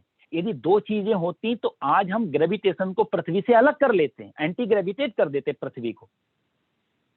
पृथ्वी और ग्रेविटेशन दोनों एक ही चीज है, आप ऊपर फेंकेंगे ये अपने आप नीचे आएगी। पृथ्वी खींच नहीं रही है, बल्कि जो खींचा जा रहा है वही पृथ्वी है। क्योंकि जब हम कहते हैं पृथ्वी या चीज को खींच रही है, तो उसमें भाषा की गलती है, तो बेचारे ना समझ लोग बोल सकते हैं कि कहाँ से खींच रही है, कहाँ पे है इसके हाथ पैर, कहाँ पे वो पावर छुपी हुई है, हम निकाल तो गड्ढा खोद दो, पृथ्वी को निकाल दो, हटा दो। लेकिन जब भी पृथ्वी जहां भी रहेगी वो खींचेगी, वो उसका एक अभिन्न शक्ति है, वही माया है, वही सृष्टि है। परमात्मा जो सृष्टि को बना रहा है, उस सृष्टि और सृष्टिकर्ता दोनों में अवैध संबंध है, जैसे पृथ्वी और पृथ्वी की ग्रेविटेशन पावर में संबंध। इस अर्थ में भगवान कहते हैं न कर्तृत्वम न कर्माणि लोकस्य सृजति प्रभु, और स्वभावस्य परिवर्तते। ये अर्जुन से क्यों कह रहे हैं? क्योंकि अर्जुन को ऐसा लग रहा था कि मैं जब इनको मार दूंगा तो यानी कि मैं भी हूं और मारने वाला भी है, और फिर एक ऊपर दोष जो लगेगा वो भी है, जो हमें दोषी ठहराएगा, तो नर्क मिलेगा। इन सब चीजों से वो कहीं ना कहीं डर रहा था। पहले भी कह चुका ना, पाप आदि लगेंगे, वर्ण संकर पैदा होंगे। यहाँ भगवान ने इस चीज को हटाया, अर्जुन किसी भी कर्म का फल ना तो तेरे हाथ में है ना ऊपर वाले के हाथ में, ये सब आ रहा है अपने आप से। आदमी इतना अहंकारी है कि अपने ऊपर जिम्मेदारी लेता है, और जब इस अहंकार से जिम्मेदारी लेता है तो फिर वो बंधन में, वो प्रॉब्लम में आता है। एक बार एक कहानी सुन रहा था मैं कि एक आदमी के पास एक गधा था, तो पड़ोसी गधा मांगने आया, तो उस आदमी ने कहा कि आज वो गधा है नहीं, वो कहीं खेत में चरने गया है। तो बोला चरने गया? बोला हाँ। वो आदमी बेचारा वापस जाने लगा, भीतर जो गधा बंधा हुआ था घर में, वो जोर जोर से चिल्लाने लगा। उसी समय उसको डकार आई होगी, जो भी चिल्लाने लगा। तो आदमी वापस आके नाराज हुआ कि तुम बड़े खराब आदमी हो, गधा तुम्हारा भीतर बंधा है, आवाज कर रहा है, और तुम कहते हो गधा नहीं है। तो ये आदमी फिर भी अपनी को अहंकार देखो, फिर भी जीता। उस आदमी पे नाराज होता कि तुम कितने बड़े गधे हो, गधे की बात पे भरोसा करते हो, इंसान की बात पे भरोसा नहीं है तुम्हें। गधे की बात तुम्हें सही लगती है, तुम्हें इंसान पे बात भरोसा नहीं है, बड़े गधे। आज अहंकार जो है वो कहीं झुकना नहीं चाहता, अहंकार ये मान के राजी होता है जो मैं कर रहा हूं।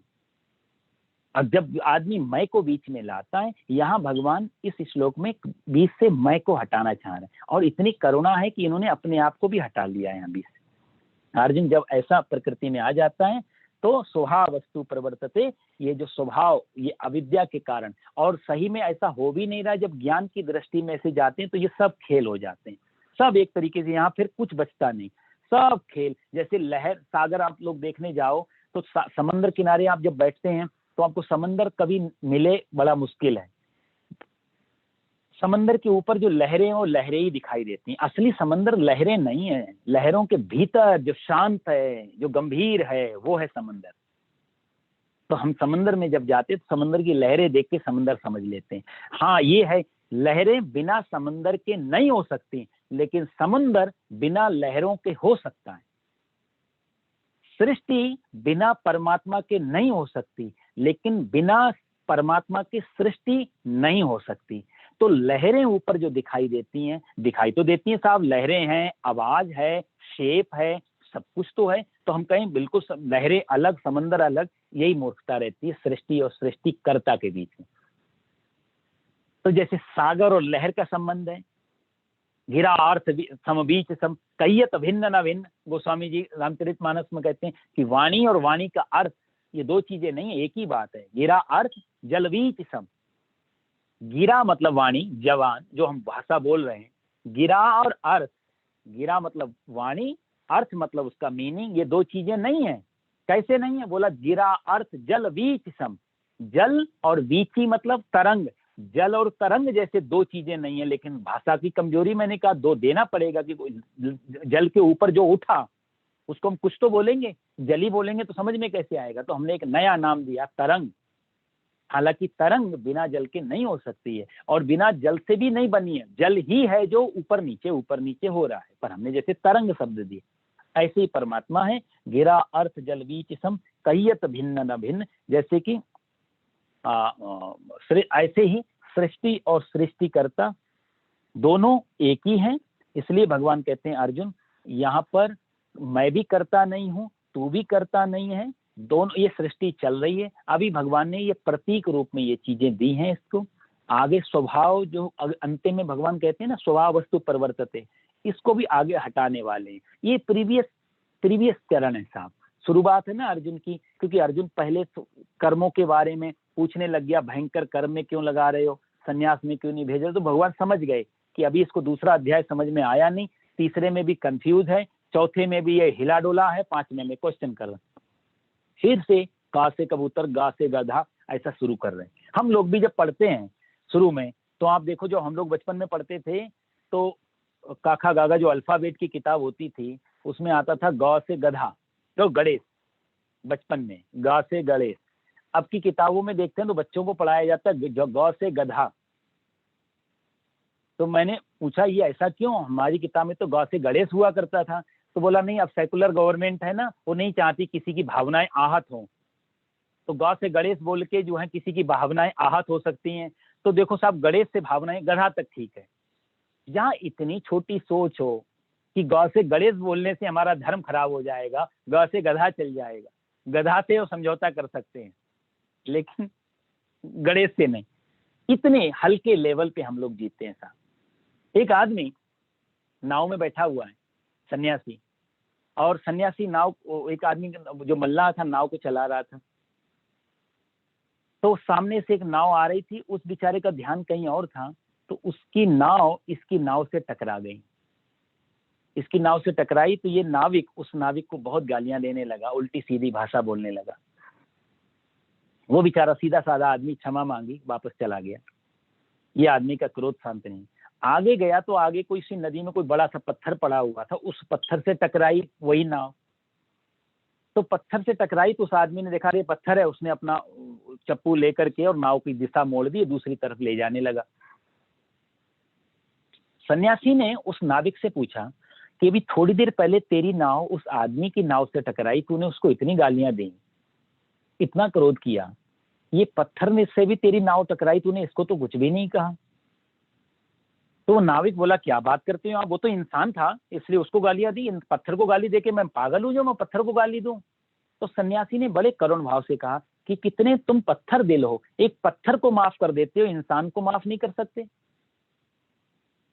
यदि पत्थर को माफ कर पाते तो इंसान को क्यों नहीं, वो तो तुम्हारी जाति का। तो हमारी बुद्धि का तल बहुत सूक्ष्म है, बहुत निम्न तल पे हम लोग जीते हैं। अर्जुन की भी पीड़ा यही है, वो बेचारा गा से गधा ही समझेगा। गणेश करके वो भी सेकुलर में ले जाएगा। जैसे भगवान ने कहा दोनों ही रास्ते जा रहे हैं, वहीं तक पहुंच रहे हैं। तो अर्जुन कह रहा है फिर वो दूसरा रास्ता क्यों नहीं, बाईपास वाला, सन्यासी वाला, युद्ध में खड़ा है, गांडीव हाथ में है, बाण लगे हुए हैं, सेना में आ गए, यहाँ से वो सन्यासी के लिए भाग रहा है, वो गाछ से गधाई पकड़ रहा है, गणेश पकड़ेगा सेकुलर हो जाएगा। इसलिए भगवान उसको समझा रहे हैं कि अर्जुन स्वभाव वस्तु, ये सब स्वभाव के द्वारा चल रहा है, इसमें तेरा और मेरा दोनों का कोई दोष नहीं है, तो इससे बाहर निकल। इसलिए अगले श्लोक में भगवान इसी बात को आगे बढ़ाते हुए कहेंगे 15वें श्लोक में,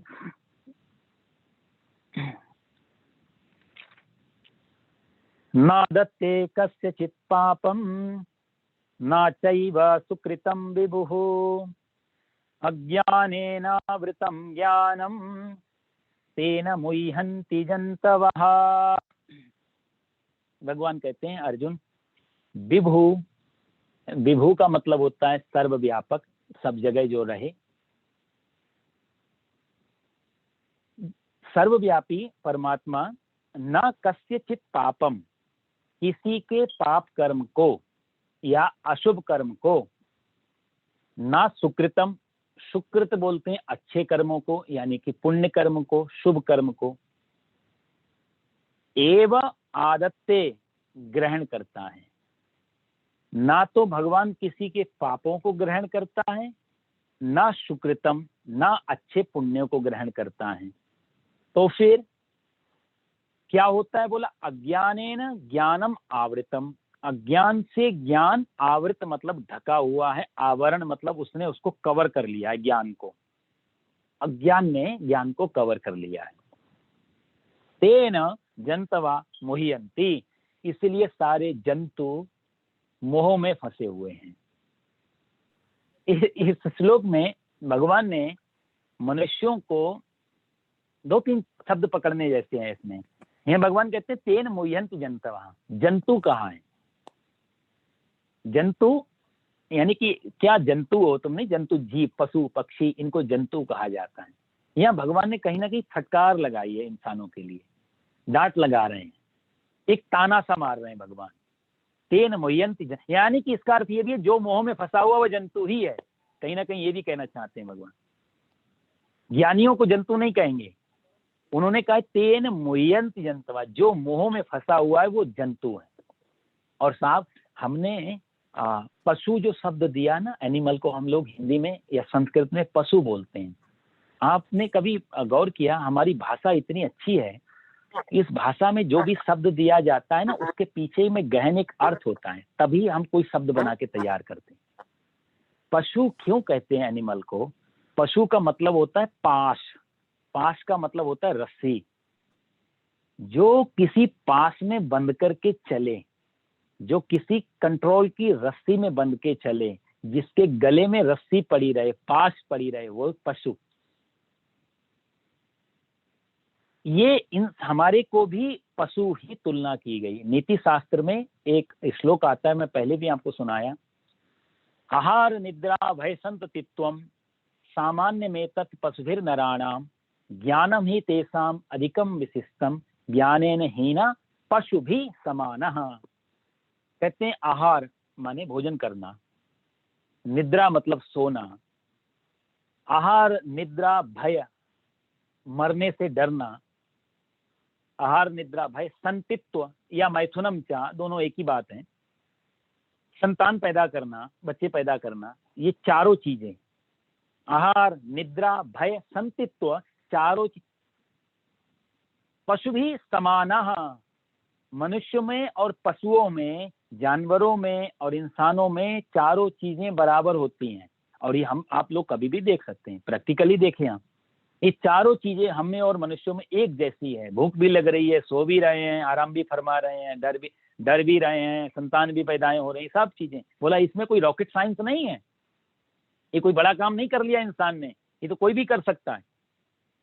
लेकिन बोला फिर मनुष्य और पशु में अंतर कैसे होगा? तो कहते हैं ज्ञानम ही तेसाम अधिकम विशिष्टम। एक ज्ञान ऐसी चीज है, वही व्यक्ति को पशु से अलग करती है कि ये मनुष्य कहलाने के काबिल है, इंसान कहलाने के काबिल है, मानव कहलाने के काबिल है, ह्यूमन कहलाने के काबिल है, क्योंकि इसके अंदर ज्ञान है।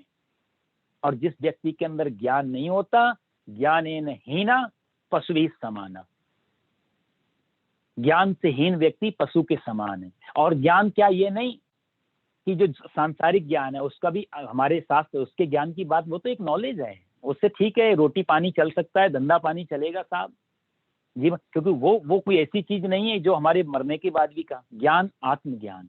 पशु को नहीं मालूम मैं यहाँ क्यों आया हूँ, पशु को नहीं मालूम मेरा जीवन कितना लंबा है, पशु को नहीं मालूम कि मेरे पापों की सजा मुझे मिल रही है। किसी पशु को कुछ जानकारी नहीं। वो पशु इस अर्थ में मनुष्य से ज्यादा बेटर है साहब। पशु के अंदर लोभ नहीं होता, लालच नहीं होती, जलसी नहीं होती, क्रोध नहीं होता, काम नहीं होता, सब अपने ऋतुगामी होते हैं। मनुष्य ऐसा है जो बिना प्रकृति के ही सारे काम कर सकता है। बिना भूख लगे अच्छा स्वादिष्ट भोजन हो तो भोजन कर सकता है साहब। बिना नींद के आराम से सो सकता है, नींद की गोलियां लेकर के। बिना कारण के क्रोध कर सकता है। सामान 100 वर्ष का, पल की खबर नहीं, जिंदगी का भरोसा नहीं, लेकिन हम तिजोरियां भर सकते हैं अपना जीवन दांव पे लगा करके। कोई पशु ऐसा नहीं करता। इस अर्थ में पशु इंसान से ज्यादा बढ़िया है। इसलिए कोई भी पशु को कभी डिप्रेशन नहीं होता, कोई पशु के पास स्ट्रेस नहीं है। आप किसी पशु, हाँ कोई भी पशु दुनिया में पागल नहीं होता, जंगल में आप देख लेना। लेकिन पशु पागल होते हैं कौन? जो इंसानों के संपर्क में आ जाते हैं, जो इंसानों के साथ। कोई भी कुत्ता पागल तभी होगा जब वो इंसानों के बीच में रहना चालू कर देगा। जंगल का कोई पशु पागल नहीं होता जब तक उसको इंसान का साथ ना मिले। इसका अर्थ है कि पागलपन जो पशु के अंदर आया वो भी इंसान से उसने ले लिया। ये पागलपन, ये स्ट्रेस, ये एंजाइटी, ये डिप्रेशन, ये हाइपरटेंशन, ये पिल्स लेना, ये सब इंसानों के काम। इस अर्थ में इंसान पशुओं से भी नीचे है। तो यहाँ पर जो कहते हैं ज्ञानेन हीना पशुभिः समाना, ये पशु के समान व्यक्ति हो जाता है यदि उसके पास आत्मज्ञान की जिज्ञासा नहीं, उसके पास ये क्वेश्चन नहीं है कि मैं कौन हूं, मैं क्यों आया हूं। को हम कस्यमिदं जातम को वही कर्ता स विद्यते, मैं कौन हूं, ये सब क्या है, इस सबको बनाने वाला कौन। ये 3 प्रश्न जब तक नहीं आते तो वो व्यक्ति पशु के समान है। भगवान इसीलिए इस श्लोक के अंतिम भाग में कहते हैं कि तेन मोह्यन्ति जन्तवः, जन्तवाः, बहुत बड़ी गाली दे रहे हैं अर्जुन को। अर्जुन को कई बार गालियां भगवान ने दी हैं, मैंने आपको पहले भी कहा। भगवान ने पहले भी इसको नपुंसक कह दिया है, कार्पण्य दोषो परता स्वभाव। उसके बाद भगवान उसको कहते हैं कि तू वर्ण संकर की बात करता है, तू छोड़ने की बात करता है, नपुंसक है तू। अब किसी योद्धा को, सूरवीर आदमी को नपुंसक कह देना साहब, और वो भी उसके द्वारा जो उसके घोड़े हाँक रहा है। हमसे कोई हमारा बॉस कह दे तो हम कॉम्प्रोमाइज भी कर जाए, नौकरी ना चली जाए, भगाना थोड़ी देर कह लिया, कोई बात नहीं, बुरा तो लगेगा लेकिन पी जाएंगे घूंट। लेकिन हमारा कोई नीचे बैठने वाला व्यक्ति और हमसे कुछ ऐसा कह दे, ये अर्जुन की महानता है साहब। अर्जुन कोई छोटा मोटा व्यक्ति नहीं है, ऊपर बैठा हुआ है, नीचे बैठने वाले व्यक्ति से नपुंसक शब्द सुन रहा है। और वो अर्जुन जो क्षत्रिय, परम सूरवीर है, जिसने वनवास अज्ञातवास भोगने को तैयार है, लेकिन अधर्म नहीं होना चाहिए, गांडीव उठा लेता है, सारी शर्तें भूल जाता है, इतना बड़ा। ये सुनने की हिम्मत होगी जब, तो ज्ञान का प्रकाश जल पाएगा। इसलिए गीता की जो कुछ ऐसे जहां बिल्कुल नजदीक का संवाद हुआ है वो सुनने जैसा है, बहुत ही ज्यादा ध्यान देने जैसा कि सुना कौन रहा है, सुन कौन रहा है, क्या भाषाएं बोली जा रही है वहां पर। भगवान ने फिर इनडायरेक्टली अर्जुन को गाली दी है, अर्जुन तेन मोह्यन्ति जन्तवः। वो सारे पशु की तरह ये मोह में फंसे हुए हैं, उनको लगता है ना दत्ते कस्यचित् पापम, इसलिए परमात्मा कोई तुम्हारा हम देख। अच्छा, इस श्लोक में और भी 1-2 चीजें समझने की हैं। भगवान ने 15वें श्लोक की जिसकी हम बात कर रहे हैं, आप कभी किताब भी साथ में लेके बैठे तो आपको आनंद आएगा। 15वें श्लोक के पहली लाइन के अंतिम भाग में भगवान ने शब्द दिया विभु, ना दत्ते कस्यचित् पापम ना चैव सुकृतम विभु। ठीक ही यहीं पर, यही स्थान पे आप 14 नंबर श्लोक को देखो तो भगवान ने यहां पर शब्द दिया प्रभु। दोनों की एक ही बात है, दोनों में एक ही चीज है, ज्यादा अंतर नहीं है। लेकिन श्लोक का अर्थ क्या प्रकट कर रहा है उस हिसाब से शब्दों को बदल दिया। प्रभु प्रकर्षेण, जो खींच रहा हो, कि हम जैसे मानते हैं परम पिता तो इसका मतलब वो हमारा पिता, हम उसकी संतान, पिता और संतान में दो फर्क हो गए, इसलिए भगवान यहाँ प्रभु शब्द दे रहे हैं। और यहाँ पर भगवान विभु शब्द दे रहे हैं कि जहां तुम पाप कर रहे, जहां तुम पुण्य कर रहे, दोनों जगह वो विभु मतलब सर्वव्यापी है। और प्रकर्षेण प्रभु और प्रभु में बहुत ज्यादा अंतर नहीं है, लेकिन श्लोकों के अर्थ जहां पर जैसे हैं उसी से मैच करता हुआ शब्द दिया जा रहा है। तो यहाँ पर भगवान ने जो विभु शब्द दिया उसका अर्थ है कि जो सर्वव्यापी है, सब जगह है, सब जगह कण कण में जहां बस रहा है, जो वो होने पर भी तुम्हारे पापों को भी इग्नोर, तुम्हारे पुण्य को भी इग्नोर कर रहा है, दोनों चीजों को वो ले नहीं रहा है, वो कोई ग्रहण नहीं कर रहा है। तो कई बार हमको ये लगता है, इस श्लोक का भाव है कि हम पाप भगवान को पुण्य करके आ जाएं, पूजा करके आ जाएं, प्रसाद चढ़ा के आ जाएं, माला जप के आ जाएं, तो भगवान की माला जपी, शुभ काम किया, पुण्य का, तो परमात्मा को अर्पण कर दिया, ऐसा ही तो मान के चलते हैं। भगवान यहाँ सीधा कह रहे हैं कि मैं कुछ भी ना किसी के पाप कर्म को और ना चैव सुकृतम विभु न आदत्ते, मैं दोनों ही चीजों को, आदत मतलब ग्रहण करना, लेना, ना तेरे पापों को लेता हूं ना तेरे पुण्यों को लेता हूं अर्जुन। किसी भी जीव के पाप से भी मुझे मतलब नहीं है, पुण्य से भी मुझे मतलब नहीं है। तो फिर भी आदमी जो करता है उसके पीछे फिर क्या परिणाम कैसे निकलता है? तो पाप करने का इसका अर्थ फिर कोई नरक नहीं है और पुण्य करने का अर्थ कोई स्वर्ग नहीं है, ये तर्क निकल के आ जाता है। इसलिए भगवान अगले अज्ञानेना वृतम, अज्ञान से ज्ञान ढका हुआ है, अज्ञान से ज्ञान ढका हुआ है, और तेन मोह्यन्ति जंतवा, इसलिए जंतु लोग जो हैं वो इसमें मोहित हो रहे हैं। तो इस श्लोक का समझने का तर्क एक ये भी है कि नास्तिक आदमी ये सोच सकता है कि हमारे पाप पुण्य दोनों को नहीं ले रहा है, तो हमें तो मन का तो स्वभाव है नीचे को जाना, फिर तो वो पाप करने लग जाएगा, ईश्वर को कोई मतलब नहीं है। तो भगवान अगली लाइन में बड़ा सूक्ष्म उत्तर देते हैं इसी का, अज्ञानेन वृतम ज्ञानम, अज्ञान से ज्ञान ढका हुआ है, कैसे? तेन मुह्यन्ति, इसलिए ये जंतु लोग, ये पशु लोग इसमें भ्रमण कर रहे हैं। तो जो आदमी पाप करने की सोचेगा वो अज्ञानी है और जंतु है। और कैसे ज्ञान ने अज्ञान को ढक लिया है उसका भगवान अर्थ 16वें श्लोक में भी बताएंगे। तो हम 16वां श्लोक भी साथ में ले लेते हैं, इसलिए समझना इसको आसान हो जाएगा कैसे ढका है। ज्ञानेन तु तदज्ञानम येषां नाशितमात्मनः तेषाम् आदित्यवज्ञानम प्रकाशयति तत्परम। कैसे ढका है भगवान बता रहे हैं, जिन्होंने अपने आत्मनः ज्ञानेन, अपने ज्ञान के द्वारा, तत् अज्ञानम, उस अज्ञान का नाश कर दिया है। कौन से ज्ञान के द्वारा उस अज्ञान का नाश कर दिया? किस अज्ञान का? जिस अज्ञान ने ज्ञान को ढका हुआ था, उस अज्ञान का नाश कर दिया। तेषाम तत् ज्ञानम, उसका वह ज्ञान सूर्य की तरह, परमात्म तत्व आदित्यवत, सूर्य की तरह, परम प्रकाश है, परम तत्व परमात्मा को प्रकाशित कर देता है। तो यहाँ भगवान कहना चाहते हैं कि आदमी पाप पुण्य दोनों चीजें कैसे करता है, कैसे अज्ञान ज्ञान को ढक लेता है। ज्ञान का क्या इतनी ताकत है कि वो ज्ञान को ढक पाए? अज्ञान में इतनी ताकत है? यदि अज्ञान में इतनी ताकत है कि ज्ञान को ढक ले, तो फिर अज्ञान श्रेष्ठ हो गया। यदि नास्तिक आदमी में इतनी पावर हो कि आस्तिक को हरा दे, तो नास्तिक आदमी पावरफुल। ये अर्थ लगाना गलत है। होता क्या है इसमें? प्रकाशयति, भगवान वहां पर अंधेरे का और सूर्य का उदाहरण दे रहे हैं 16वें श्लोक में। वही बात भगवान यहाँ कह रहे हैं। कैसे? जैसे अंधकार भरा हुआ है, मैंने आपको पिछली बार भी कहा था, ये उदाहरण है, कमरे में अंधकार है, कमरा 10 साल 20 साल से बंद है, पूरे कमरे में अंधकार है, कहीं से प्रकाश आने की जगह नहीं है। तो जरा सी माचिस की तीली जलाई, एकदम से प्रकाश हो गया कमरे में। तो अंधकार ये दावा नहीं करता कि मैं यहाँ 10 साल से बंद हूं, तुम अभी अभी आए हो, तुम्हारे को इतनी जल्दी एंट्री नहीं मिल सकती, मैं थोड़ी देर तो और रहूंगा। पूरा कमरा अंधकार से भरा है, जरा सी तीली जलने से तत्काल वो अंधकार खत्म हो जाता है। अंधकार पूरे कमरे में है, माचिस की तीली हमारी पॉकेट में है, तर्क तो ये कह सकता है पॉकेट में छोटी सी चीज इतने बड़े अंधकार को कैसे दूर कर सकती है। तर्क तो ये छोटी चीज तो कैसे ढका हुआ है, क्योंकि हम जो अज्ञान हम लोगों ने अपना स्वरूप माना हुआ है।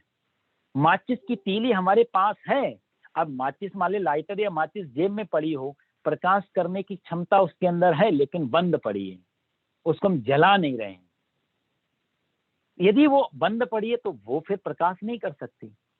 जैसे दूसरा उदाहरण, सूर्य बड़ा है हमारी पृथ्वी से लाखों गुना हजारों गुना बड़ा है। एक छोटा सा बादल आता है आकाश में और हमारे पूरे पे छाया करके चला जाता है। छोटी सी बदली में इतनी ताकत है कि इतने बड़े सूर्य को ढक ले, लेकिन ढक जाता है, हमको नहीं दिखाई देता। एफिल टावर के पास आप जाइए, इतना बड़ा एफिल टावर, आप वहां से जाकर के आंखों के आगे उंगली आप ऐसे लगा लो, पूरा एफिल टावर ढक जाएगा। एक उंगली में इतनी ताकत है कि एफिल को ढक दे वो, लेकिन नहीं दिखाई देगा कुछ भी। एक बदली में इतनी ताकत नहीं है सूर्य को ढकने की, उंगली में ताकत नहीं की बड़ी बड़ी हिमालय को ढकने की। एक पहाड़ के आगे उंगली भी कर दोगे आके तो पहाड़ का पहाड़ ढक जाता है। इसी अर्थ में भगवान कहते हैं अज्ञान ने ज्ञान को ढका हुआ है। इस अर्थ में नहीं कि ज्ञान की कोई सत्ता नहीं है, ज्ञान के पास पावर नहीं। अज्ञान को हमने अपने नजदीक रखा है, ज्ञान को हमने अपने से दूर रखा है। भाई उंगली नजदीक है, हिमालय दूर है ना, तो हमारी आंख और हिमालय के बीच में हमारी आंखों के नजदीक उंगली आ जाए तो बड़े से बड़ा हिमालय ढक जाता है। अज्ञान की उंगली हमारी ज्ञान रूपी आंखों के आगे चढ़ा रखी, इसलिए अज्ञान रूपी जो विशाल विराट सत्ता है वो ढकी रहती। एक उदाहरण मेरे को याद आ रहा है, आपने एक नाम सुना होगा, ईश्वर चंद्र विद्यासागर। बहुत बड़े हमन दार्शनिक विद्वान भी रहे। एक बार कहते हैं कि वो कलकत्ता में कोई नाटक देख रहे थे, तो मंच पे नाटक कुछ ऐसा था कि एक कोई विलेन है, वो किसी स्त्री को प्रताड़ित कर रहा है, परेशान कर रहा है, छेड़ रहा है, बहुत परेशान करने लगा। स्त्री रो रही है, चीख रही है, चिल्ला, नाटक चल रहा है, स्टेज पे हजारों लोग बैठे हुए हैं, ईश्वर चंद्र विद्यासागर भी सबसे आगे वाली लाइन में बैठे हैं।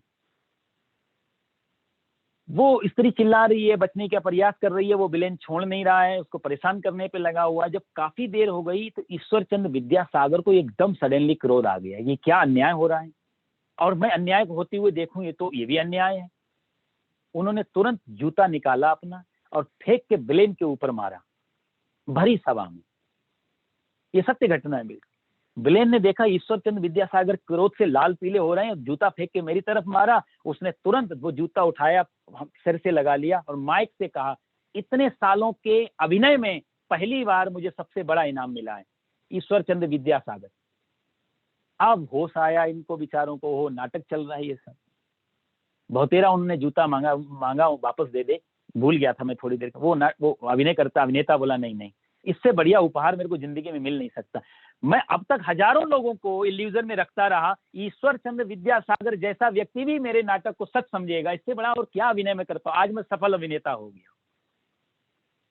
तेन मोह्यन्ति जन्तवः, भगवान कहते हैं बड़े बड़े ज्ञानी लोग भी मोहित हो जाते हैं। ये माया का प्रकोप ऐसा है, ये अज्ञान की चादर जितनी उंगली नजदीक हो गई उतनी दृश्य का जो ओरा है, जो दायरा है वो कम होता जाएगा, कितना नजदीक आती रहेगी अज्ञान की उंगली। तो भगवान कहते हैं तेन मोह्यन्ति जन्तवः, ये और अच्छे अच्छे लोगों की, यही नहीं कि बुरे लोगों के पास ही अहंकार हो, अच्छे लोगों के पास भी अहंकार है। अच्छे लोग भी मैं को लेके चलते हैं।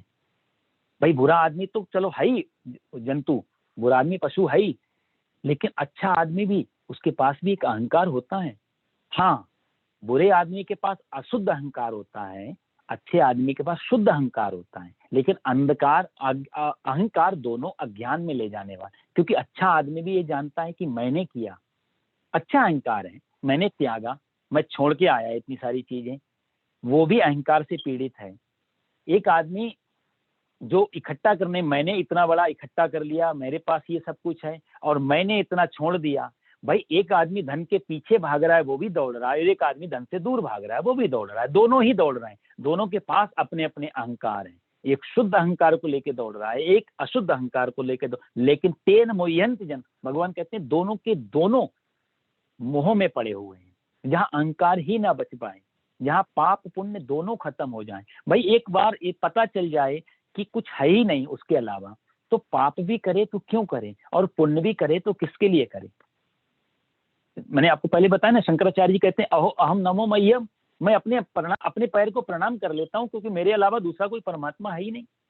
दूसरा कुछ हो इसका मतलब मैं कुछ अलग हुआ, मेरी कुछ अपनी सत्ता है। यदि परमात्मा और मैं ये दो चीजें हो जाए तो मेरी भी कुछ तो वैल्यू है।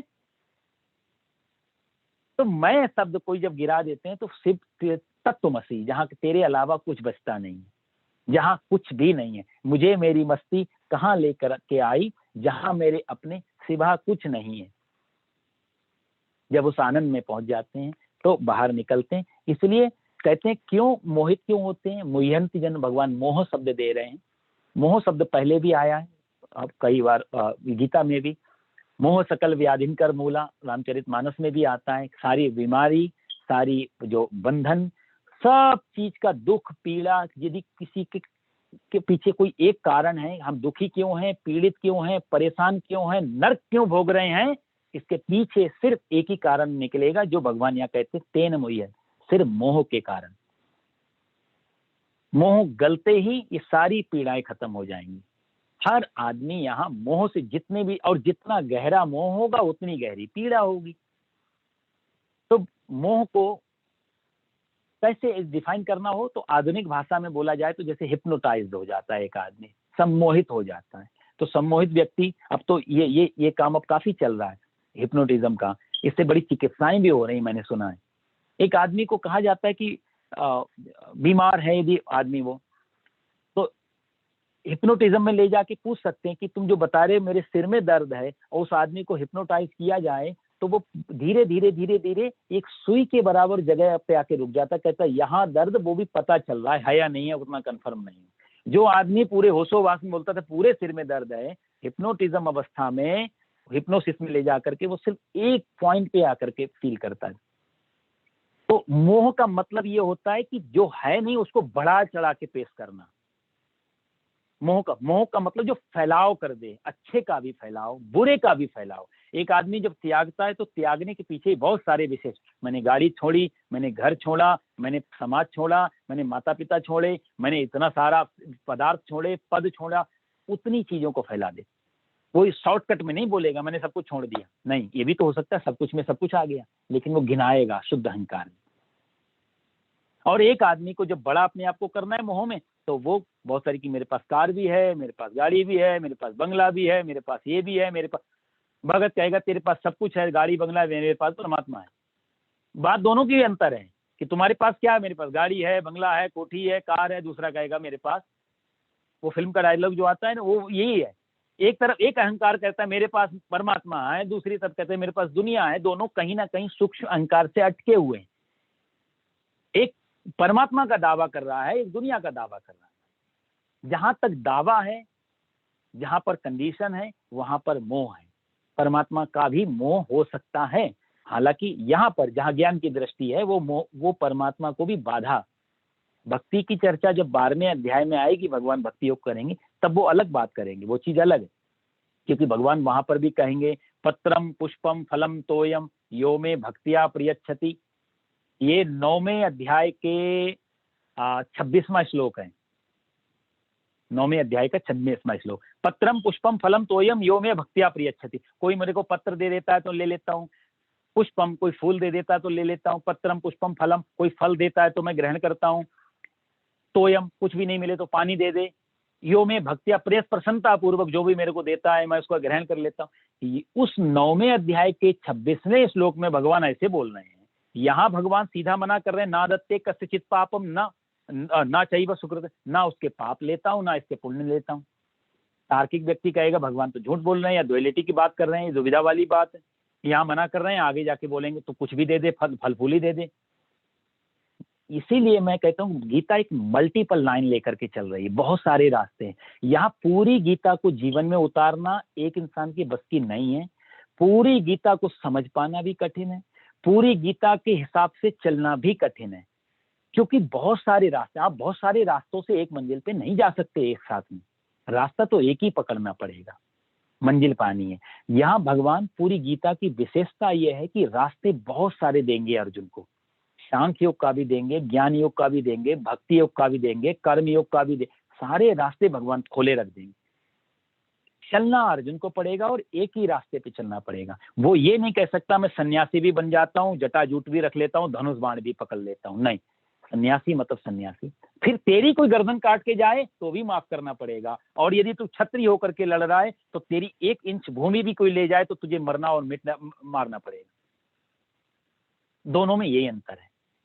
यहाँ मरने से, कोई मर रहा हो, कोई किसी को मार रहा है तो तू उसको मार दे, अधर्म को मत, और एक जगह तेरी गर्दन कोई काट के ले जाए तो ले जाने दे। तो दाढ़ी बढ़ा के सन्यासी जीवन से धनुष बाण पकड़ना कठिन हो जाएगा, और धनुष बाण पकड़ के सन्यासी होना कठिन हो जाएगा। गीता की विशेषता ये। तो कई बार जब हम अध कच्चा फल होता है ना, तो कहते हैं थोड़ा मुश्किल में, जब हम कच्चा पत्ता तोड़ेंगे पेड़ से तो पेड़ से दूध निकलता है, पेड़ को भी चुभन है, पत्ते को भी चुभन। तो गीता में जो लोग इस हिसाब से जाते हैं कंफ्यूज, कि यहाँ भगवान 15वें श्लोक में कुछ कहते हैं, 9वें श्लोक में कुछ कहते हैं, नहीं, भगवान वहां टॉपिक ही कुछ अलग ले रहे हैं। वहां भक्ति की धारा चल रही है, वहां तुम जो दे रहे हो, ब्रह्मार्पणम ब्रह्मविर ब्रह्माग्नो ब्रह्मणा, ये भी भगवान कह चुके हैं दूसरे अध्याय में। तो यहाँ जो भगवान का कहने का अर्थ है वो बिल्कुल कर्तापन से हटने का है, कि ये आदमी जो फंसा हुआ है कि मैं पुण्य करके शायद परमात्मा को प्रसन्न कर लूंगा, रिश्वत देने जैसा, वो करते हैं भगवान तुम्हारे पुण्य से मुझे कोई लेना देना नहीं, मैं कोई प्रभावित नहीं होता हूँ, और तुम्हारे पापों से भी मुझे कोई लेना देना नहीं, उन सब का फल तेरा तुझ, जैसे हम बोलते हैं ना भगवान को तेरा तुझको अर्पण, तो भगवान भी कहते तेरा तुझको अर्पण। तूने यहाँ 100-200 दिए, तू भी 1000-500 लेके पीछा छोड़, और तूने किसी का पॉकेट मारी तो तेरा भी पॉकेट मारेगी, तेरा तुझको। तो एक दूसरे में ऐसा व्यवहार चलता रहता। भगवान किसी का इस अर्थ में नहीं लेके चलते, जो भी है वो हमको ही वापस कहीं ना कहीं मिल जाता है। इसीलिए भगवान यहाँ पर प्रतीक शब्द में मोह को दे रहे हैं, जंतु शब्द जो दे रहे हैं वो प्रतीक है। तो इसलिए कैसे बोले, अज्ञानेनावृतम ज्ञानम, अज्ञान ने इसको ढका हुआ है, ज्ञान को ढका हुआ है। अज्ञान इसलिए ढक पाता है क्योंकि अज्ञान हमारे नजदीक है, ज्ञान को हमने दूर माना हुआ है, पर्दा बीच में अज्ञान का पड़ा हुआ है। देखो साहब, जैसे हनुमान जी के बारे में आप सुनते हैं ना, हनुमान जी को शाप लगा हुआ है, जब तक उनको कोई उनकी शक्ति याद नहीं दिलाएगा तब तक उनको मालूम नहीं पड़ेगा। सुंदरकांड की चौपाई में आता है ना, जामवंत के वचन सुहाए सुनी हनुमंत। जामवंत जी कहते हैं कि तुम क्या चुपचाप से बैठे हुए, सब लोग बात कर रहे हैं, आप कुछ बोलते नहीं, आपको तो इतनी ताकत है कि एक समुद्र क्या 10 समुद्र लाख सकते हो। उनको उनकी शक्ति की जैसी याद दिलाई, तो शक्ति डाली नहीं जामवंत ने, ना कहीं से कुछ लाना पड़ा, अंदर ही छुपी थी वो। अंदर मेरा मुझी में गुमा था पर मुझे मालूम ना था, मैं खुद ही खुदा था मुझे मालूम ना था। तुझसे ना मिलने की बजाय मालूम हुई है सनम, तो खुद ही पर्दा बना था और मुझे मालूम ना था। ये सब कुछ अपने अंदर ही बैठा हुआ है। तो ज्ञानी किसी ज्ञान पैदा करने के लिए कहीं बाहर से ज्ञान डालना नहीं पड़ता, अपितु जैसे अंधेरे को दूर करने के लिए कुछ हटाना नहीं पड़ता, क्योंकि अंधेरा कुछ सिर्फ प्रकाश को जलाना पड़ता है। तो कोई आदमी ये कहे कि मेरा अज्ञान दूर कर दो, ये बिल्कुल ही गलत शब्द है, गलत ही वाक्य है। जैसे मैं आपसे कहूं कि मेरे घर का अंधेरा आप दूर कर दो, प्रकाश मत लाओ लेकिन अंधेरा दूर कर दो, तो कोई भी दुनिया की शक्ति अंधेरे को दूर नहीं कर सकती। कारण इसलिए नहीं कि दुनिया में दम नहीं है, कारण ये कि अंधेरे का कोई अस्तित्व नहीं है। एग्जिस्टेंस, अस्तित्व जो है वो प्रकाश का है। इसलिए आप कभी गौर करते हैं, आप अंधेरे के साथ कुछ नहीं कर सकते, आप प्रकाश के साथ बहुत कुछ कर सकते हैं। आप प्रकाश को बंद कर सकते हैं, प्रकाश को जला सकते हैं, लेकिन अंधेरे को आप धक्का मार सकते हैं। आप किसी से बहुत चिढ़ते हो, आप किसी से जलते हैं, ईर्ष्या करते हैं, हम सोचते हैं उसके घर पे मैं अंधेरा फेंक दूं। कोई है ऐसी ताकत कि हम उसके घर पे अंधेरा फेंक के आ जाए अपने घर का? अपने घर का बल्ब उसके घर पहुंचा सकते हैं, प्रकाश की चीजें पहुंचा सकते हैं, लेकिन अंधेरा उसके घर पे कैसे पहुंचाएंगे? क्यों? क्योंकि अंधेरा कुछ होता ही नहीं है, लेकिन नहीं होने पर भी अंधेरा होता है। ये बड़ी विरोधाभासी बात है। अंधेरा कुछ भी नहीं है लेकिन अंधेरा है। अंधेरे में हम डर जाते हैं, अंधेरे में हम ठोकर खा देते हैं, अंधेरे में हम गिर जाते हैं, अंधेरा हमको भयभीत कर जाता है। जो कुछ भी नहीं है वो हमको इतना कुछ कर जाता है कि हम चल भी नहीं पाते 10 कदम। फिर भी अंधेरा कुछ भी नहीं है इस अर्थ में, क्योंकि अंधेरा कुछ होता तो उसके साथ कुछ कर पाते। ऐसे ही अज्ञान कुछ भी नहीं। अर्जुन से भगवान कह रहे हैं, अर्जुन अज्ञान है नहीं, लेकिन अज्ञान रूपी ये जो पर्दा जो पड़ा है वो ऐसा ही जैसे अंधेरा है, तूने प्रकाश नहीं जला। तेरी जेब में लाइटर पड़ा है, जेब में माचिस पड़ी है, जेब में टॉर्च पड़ी है, वह तू जला नहीं रहा। अंधेरे में जी, और तू सोचे कि मैं टॉर्च नहीं जलाऊंगा और सिर्फ अंधेरे को हटाऊंगा, तू क्या परमात्मा भी इसको दूर नहीं कर पाए। अंधेरे को दूर करना हो तो सिर्फ प्रकाश, तो अंधेरे के साथ कुछ नहीं करना होता, कुछ करना हो तो प्रकाश के साथ कुछ करना पड़ता है, प्रकाश। तो इसीलिए अज्ञान को, कोई सोचे मेरे अज्ञान को हटा दो, अज्ञान को नहीं हटा सकते, ज्ञान को बीच में लाना पड़ेगा। और ज्ञान को भी लाया नहीं जाता, ज्ञान बीच में से स्वयं निकलता है, ज्ञान अंदर, क्योंकि साहब यदि ज्ञान को कहीं से डालना पड़े तो भी वो ज्ञान ज्ञान नहीं है। ज्ञान का अर्थ, जैसे हनुमान जी को जामवंत कहते हैं कि तुम्हारे अंदर अतुलित बल धामम स्वर्ण शैलावदेहम, तुम्हारे पास अतुलित बल है, फिर तुम भूले हुए हो, तुम्हें मालूम नहीं है। एक शेर का बच्चा छोटा सा था, बकरी चर रही थी, बकरी के झुंड में आके मिल गया, वो किसान घर पे ले आया, बकरी के साथ बड़ा करता है, बकरी के साथ जबरदस्ती उसने घास फूस खिलाना भी सिखा दिया उसको। अब बेचारा बकरियों को वो डांटता मारता, तो शेर का बच्चा भी डरने लगता है, जैसा बकरी करती है वैसे शेर का बच्चा भी करने लग गया।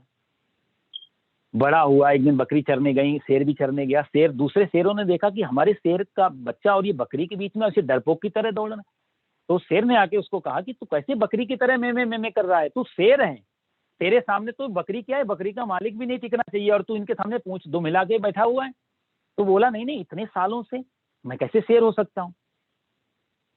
तो उसने बोला नहीं नहीं, एक बार दहाड़ के देख, अपने अंदर की जो तेरी ओरिजिनल आवाज है वो निकालिए, मेमे वाली कॉपी पेस्ट छोड़, अपने अंदर की आवाज निकाल। जब उसने एक बार दहाड़ा तो बकरी भी भाग गई, किसान भी भाग गया, दोनों समझ गए कि ये शेर ही बन गए। तो शेर ने शेर के बच्चे को कुछ दिया नहीं, शेर वो पहले से था, शेर उसको उसका अनुभव कराया। हम भी जो दुख और पीड़ा में पड़े हुए हैं, क्योंकि हम अपने आप को अलग मान के चलते, भगवान अर्जुन से कहते हैं ये अज्ञान की पर्दा हटा दे तो तू खुद ही खुदा है, उतना ही अंतर है।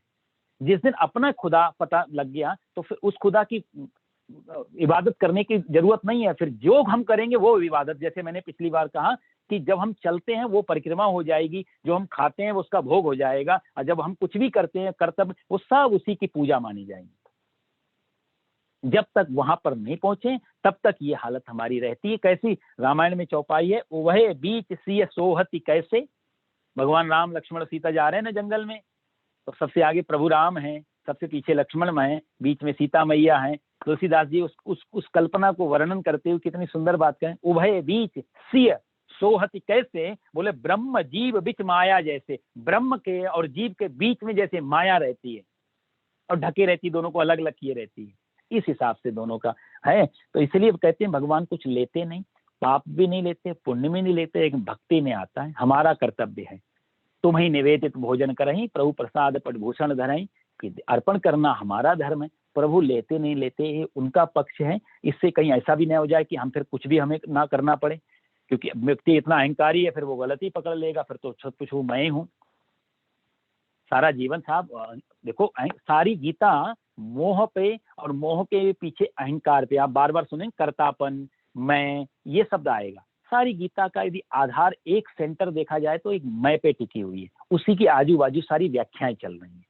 भगवान कहते हैं इससे मैं गिरेगा 18वें अध्याय पे जा, ये मैं गिरते गिरते कई बार 18 जन्म भी लग जाते हैं साहब, मैं नहीं गिर पाता, बड़ा मुश्किल काम है मैं को गिराना।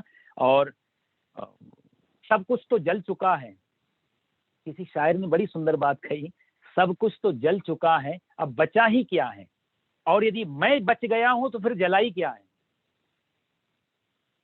मैं बच गया हूं तो जलाई फिर से बना लूंगा अपना, क्या है, मैं बच जाऊं बस। तो कई बार जीवन जाते जाते भी मैं नहीं मिट पाता। अभी मैं किसी से चर्चा कर रहा था और बड़ा अच्छी लगी, मैंने हम लोग बचपन में वो बात पढ़ी थी, और प्रैक्टिकल बिल्कुल सही बात है ये, आप चाहें तो चेक कर सकते हैं। इंग्लैंड में, लंदन में एक लंदन यूनिवर्सिटी है, तो लंदन यूनिवर्सिटी का जो मेडिकल डिपार्टमेंट है, आप वहाँ पता करना कभी, मेडिकल डिपार्टमेंट में एक ट्रस्टीज की मीटिंग होती है हर तीसरे महीने में, अब तो पता नहीं शायद साल में होती है, लेकिन पहले 3-3 महीने में मीटिंग होती थी। तो उस मीटिंग में उसने जो जो ये मेडिकल कॉलेज जो बनाया उसका नाम था जेरेमी वानथम, जेरेमी वानथम करके, उस आदमी ने उस डिपार्टमेंट को बनाया। उस आदमी की कहते हैं कि जब वो आज भी जब वो मीटिंग होती है तो दोनों तरफ लोग बैठे होते हैं, प्रेसिडेंट की चेयर पे एक आदमी बैठा होता है, पूरी मीटिंग में वो आदमी ना कुछ बोलता है, ना हिलता है, ना डुलता है, कुछ भी नहीं करता।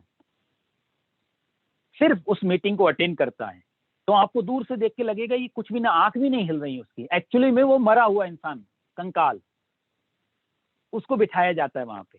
पूरी मीटिंग होती है, साइन होते हैं, प्रेसिडेंट की तरफ से साइन उसी में से ट्रस्टीज करते हैं, लिख भी देते हैं कि प्रेसिडेंट इज हियर, पर यहाँ तो है पर वो साइन नहीं कर रहे हैं, उनकी तरफ से हम लोग साइन कर रहे हैं।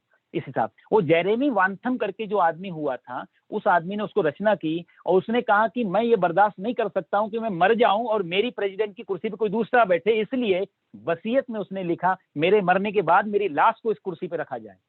आज भी उसके कंकाल को उस कुर्सी पे रख करके वो मीटिंग ऑर्गेनाइज की जाती है साहब। और ये बात मैंने बहुत पहले किसी उसमें पेपर की कटिंग में पढ़ी थी, मैंने दोबारा चेक किया तो अभी भी वो मीटिंग वैसे की जा रही है लंदन यूनिवर्सिटी में। आदमी इतना बड़ा अहंकार लेके रहता है साहब, मरने के बाद भी अहंकार चला जाए, बड़ी बात, बहुत खतरनाक चीज। इसलिए भगवान ने कहा तेन मोहयंति जंतवा, ये मनुष्य नहीं है, ये जो मोहता है ये पशु से भी गया गुजरा इंसान। इसी श्लोक में समय, इतना अच्छे अच्छे मीठे श्लोक हैं, लेकिन इसी चीज को भगवान आगे बढ़ाते हुए कहते हैं। 16वां श्लोक हो गया। 17वें श्लोक में भगवान कहते हैं तद्बुद्ध्यस्तदात्मान तन्निष्ठास्तत्परायणाः गच्छन्त्य पुनरावृत्तिं ज्ञान निर्धूत कल्मषाः विद्या विनय संपन्ने ब्राह्मणे गविहस्तिनि शुनि चैव स्वपाके च पंडिताः समदर्शिनः। ये सब भगवान ने एक ही लाइन में ये 4 श्लोक बोले हैं, तो मैं चारों को ले रहा हूँ। 19वां श्लोक, इहैव तैर्जिता सर्गो येषां साम्ये स्थितं मनः निर्दोषं हि समं ब्रह्म तस्माद् ब्रह्मणि ते स्थिताः न प्रहृष्येत् प्रियं प्राप्य नो जुजेत् प्राप्य च प्रियं स्थिर बुद्धिर सम्मूढ़ो ब्रह्मविद ब्रह्मणि स्थितः। भगवान कहते हैं कि जिसका मन सदाकार हो रहा है, तद्बुद्ध्यस, जिसका बुद्धि, तन्निष्ठा, जिसकी निष्ठा या आस्था या उसकी स्थिति, तत्परायणा, पर उसके परायण है, ज्ञान निर्धूत कल्मषाः, ज्ञान के द्वारा, कल्मषाः मतलब पाप से निकल गई है, ज्ञान के द्वारा जिसमें जो पाप रहित हो गया, यानी कि ज्ञान आ गया है, पाप चला गया है, प्रकाश जला अंधकार गया, तो ज्ञान निर्धूत कल्मषा, उसका क्या परिणाम होता है, बोलते अपुनरावृत्तिम, उसकी फिर यहाँ वापसी नहीं हो पाती है, वो फिर खेल से बाहर हो जाता है। कहने मतलब पुनरपि जननम पुनरपि मरणम पुनरपि जननी जठरे शयनम, बार बार आना, बार बार माँ के पेट में पैदा होना, बच्चा, ये सब चीजें, पुनरावृत्ति खत्म हो जाती है उसकी। जिस आदमी ने ज्ञान निर्धूत कल्मषा, जो ज्ञान में प्रतिष्ठित हो गया, एक चीज। दूसरा कहते हैं उसका स्वभाव कैसा हो जाता है उस व्यक्ति का जो ज्ञान में स्थित है, तो विद्या विनय संपन्ने, जिसको ज्ञान हो गया उसका स्वभाव कैसा होगा, ब्राह्मणे गविहस्तिनि, वो आदमी कैसा होता है, बोले बोले ब्राह्मणे, ब्राह्मण में, स्वपाके, स्वपाक बोलते हैं जो मनुष्यों में अधम कोटि के होते हैं, चांडाल आदि जो रहते थे पुराने समय में, सिर्फ अपने आप को ही मान के जीने के लिए, जो खाने के लिए जीते थे, उसको चांडाल आदि, उनके लिए। गवी मतलब गाय, हस्तिनी मतलब हाथी, शुनी मतलब शुनी का अर्थ होता कुत्ता। तो भगवान यहाँ 4-5 लोगों के उदाहरण दे रहे हैं कि हाथी में, गाय में, चांडाल में, मनुष्यों में, सब में, यानी कि पशुओं में भी, मनुष्यों में भी और मनुष्य में भी, दोनों, ब्राह्मण हो चाहे चांडाल हो, दोनों में। समदर्शिना, जो समदर्शी, वो व्यक्ति जिन्होंने ज्ञान प्राप्त हो जाता है, उनको सब में, फिर कुत्ते और गाय में कोई ज्यादा फर्क नहीं लगता, चांडाल और ब्राह्मण में भी कोई फर्क नहीं होता, गाय और हाथी में भी कोई फर्क, उनके लिए सब बराबर। ये 4-5 भगवान ने प्रतीक दिए, यानी कि दृष्टि में सब बराबर हो जाते हैं, ये भगवान कहना चाहते हैं। और इसके आगे वाले में भगवान उसी बात को कहते हैं, जिनका अंतःकरण समता में स्थित है, यही तैर्जिता सर्गो येषां साम्ये स्थिता मना, जिनका मन जो है एक बार समता में, दोनों में, जिनका मन जब हाथी और गाय, कुत्ता, बिल्ली, चांडाल, ब्राह्मण, इन सब में जब एक देखने लग जाता है, समता इसी को बोलते हैं, समान भाव रखने लगता है, तो क्या होता है, उन्होंने इस जीवित अवस्था में संपूर्ण संसार को जीत लिया। असली जीता विजेता वही है जिसने समता प्राप्त कर ली, वो ही असली विजेता है। सर्गा जीता। इसलिए महावीर को आप देखते हैं ना, महावीर को हम लोग जिन बोलते हैं। उपाधि जो महावीर को दी जाती, जिन। जिन मतलब जिसने अपने आप को जीत लिया, जिसके लिए अब हाथी आ रहा है, कुत्ता आ रहा है, चांडाल आ रहा है, ब्राह्मण आ रहा है, कोई फर्क नहीं पड़ता। वो राजा भी आएगा और उसका शिष्य भी आएंगे, दोनों उसके लिए बराबर हो जाते। इसलिए वो जिन, जिन शब्द से जैन धर्म बना। जिन का अर्थ होता है जीतने वाला। महात्मा बुद्ध का भी जो नाम आता है बुद्ध, वो उनका असली नाम तो सिद्धार्थ गौतम है। बुद्ध का मतलब होता है जिसने बुद्धत्व को प्राप्त कर लिया, जिसने अपने आप को जान लिया, जो जाग गया। बुद्ध का मतलब होता है जागना, जो जाग गया वो फिर बुद्ध। तो बुद्ध एक अवस्था का नाम है, एक पद का नाम है। तो यहाँ भगवान भी कहते हैं कि वो जीवन मुक्त जितः, क्योंकि ब्रह्म निर्दोष समम तस्मात्, ब्रह्म जो है निर्दोष सम है, इसलिए वे ब्रह्म में स्थित हो। फिर उनकी बुद्धि ब्रह्म में रहती है। फिर संसार में वो देखते चलते फिरते तो हैं, लेकिन हर जगह उनको जो कण कण में परमात्मा जो है वो उस अर्थ में आता है, वो हमारे तो आपके बोलने से नहीं। ऐसी जब कंडीशन पूरी हो जाती है तब कण कण में परमात्मा दिखाई देता है। और 20वें श्लोक में भगवान कहते हैं ऐसा व्यक्ति जो है, जो भगवान ने वर्णन किया है जिन व्यक्तियों के बारे में, उन्हीं के लक्षण कैसे होने लगते हैं। वो ब्रह्म भी देखता है, समान भी देखता है, समय चांडाल में ब्राह्मण में एक जैसा। और क्या देखता है, बोले जो प्रिय को प्राप्त होकर हर्षित नहीं होता, जो प्रिय चीज मिल जाए तो उसको कोई खुशी नहीं मिलती, और अप्रिय मिल जाए उसी व्यक्ति को तो दुख नहीं होता।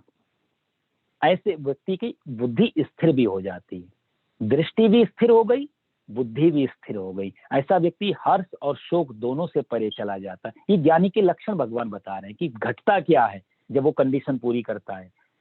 तो चांडाल ब्राह्मण में, हाथी गाय में भी एक जैसा देखता है बाहर से, लेकिन अंदर से कैसा होता है, बोला अंदर से भी उसको तुम उसके चाहे रसगुल्ला खिलाओ चाहे बैगन की सब्जी खिलाओ, उसको ना किसी के लिए द्वेष रह जाता है, ना किसी। हर्ष और शोक दोनों चले जाते हैं, प्रिय अप्रिय, ईर्ष्या और मोह, ये दोनों कट जाते हैं। उसके अंदर फिर कोई फर्क नहीं पड़ता। फिर दोनों चीजों को वो मना भी नहीं करता मने की बात। वो ये भी नहीं कहता मुझे ये नहीं चाहिए, क्योंकि बुद्धि बिगाड़ देंगी। बुद्धि उसकी पहुंच गई, अब उसके लिए कुछ भी खिलाया जाए, कुछ भी घुमाया जाए, कहीं भी चला जाए, उसको कोई फर्क। स्थिर बुद्धि भगवान शब्द मोड़ता रहे, उस ब्रह्म को जानने वाला मनुष्य ब्रह्म में स्थित हो जाता है। ऐसा व्यक्ति ब्रह्म में स्थित हो जाता है। तो ये कुछ भगवान ने ऐसे लक्षण बताए कि उसका पहली बात पुनरागमन नहीं होता।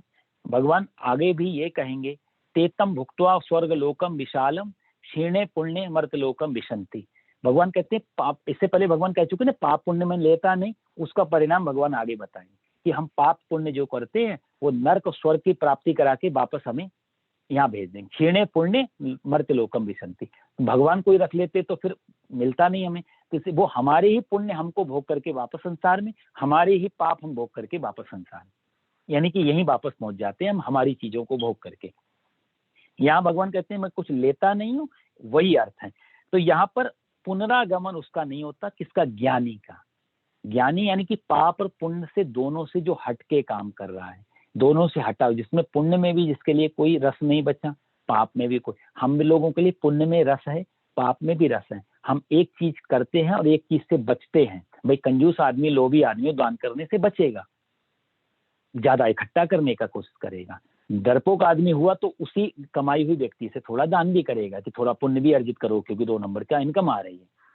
तो ये पाप और पुण्य का हम एक बैलेंस लेके चलते हैं। ज्ञानी दोनों को तराजू ही तोड़ देता है, उसके पास पाप और पुण्य तोड़ने का कोई तराजू नहीं करता। यानी कि कहा जाए जो भी करता है वो पाप पुण्य से मुक्त हो जाता है। तो भगवान कहते हैं ऐसे व्यक्ति का पुनरागमन नहीं होता, वो वापस इस संसार में नहीं आता। ब्रह्मवित् ब्रह्मैव भवति, ऐसा जानने वाला व्यक्ति ब्रह्ममय हो जाता है। तो जैसे अग्नि कैसे एक हो जाता है, तद्रूपस तत्परायण, वो तद्रूप हो जाता है। तद्रूप का अर्थ होता है कि वही हो जाना, जो जिसको जान रहा है वही हो जाना, मतलब तद्रूप हो जाना। गोस्वामी जी इसी के लिए बात कहते हैं रामचरितमानस में, सोई जाने देव जनाई और जानत तुम्ही हो जाई। गोस्वामी कहते हैं जिसको परमात्मा जनाना चाहते हैं उसको वो जना देते हैं, पता लगा देते हैं। और जब एक बार जीव परमात्मा को जान लेता है तो जानत तुम ही हो जाई, उसको जान करके वो वही हो जाता है। कबीरदास इस बात को बड़ी सुंदर कहते थे ना कि झीनी झीनी रे बीनी चदरिया, मैंने चदरिया बनाई है तो राम के धागे को ही इसमें पिरोया है, राम की चादर है, राम के लिए ही बनाई है और राम ने ही बनाई है। जो जाने से जो सोई जाने जे देव जनाई, कबीरदास कहते हैं राम ने बनाई, राम से बनाई, राम के द्वारा बनी, राम ही चादर बने और राम के लिए ही बनी। यानी ग्राहक भी राम, धागा भी राम, बनाने वाला भी राम, बेचने वाला भी राम, उनके लिए सब राम हो जाते।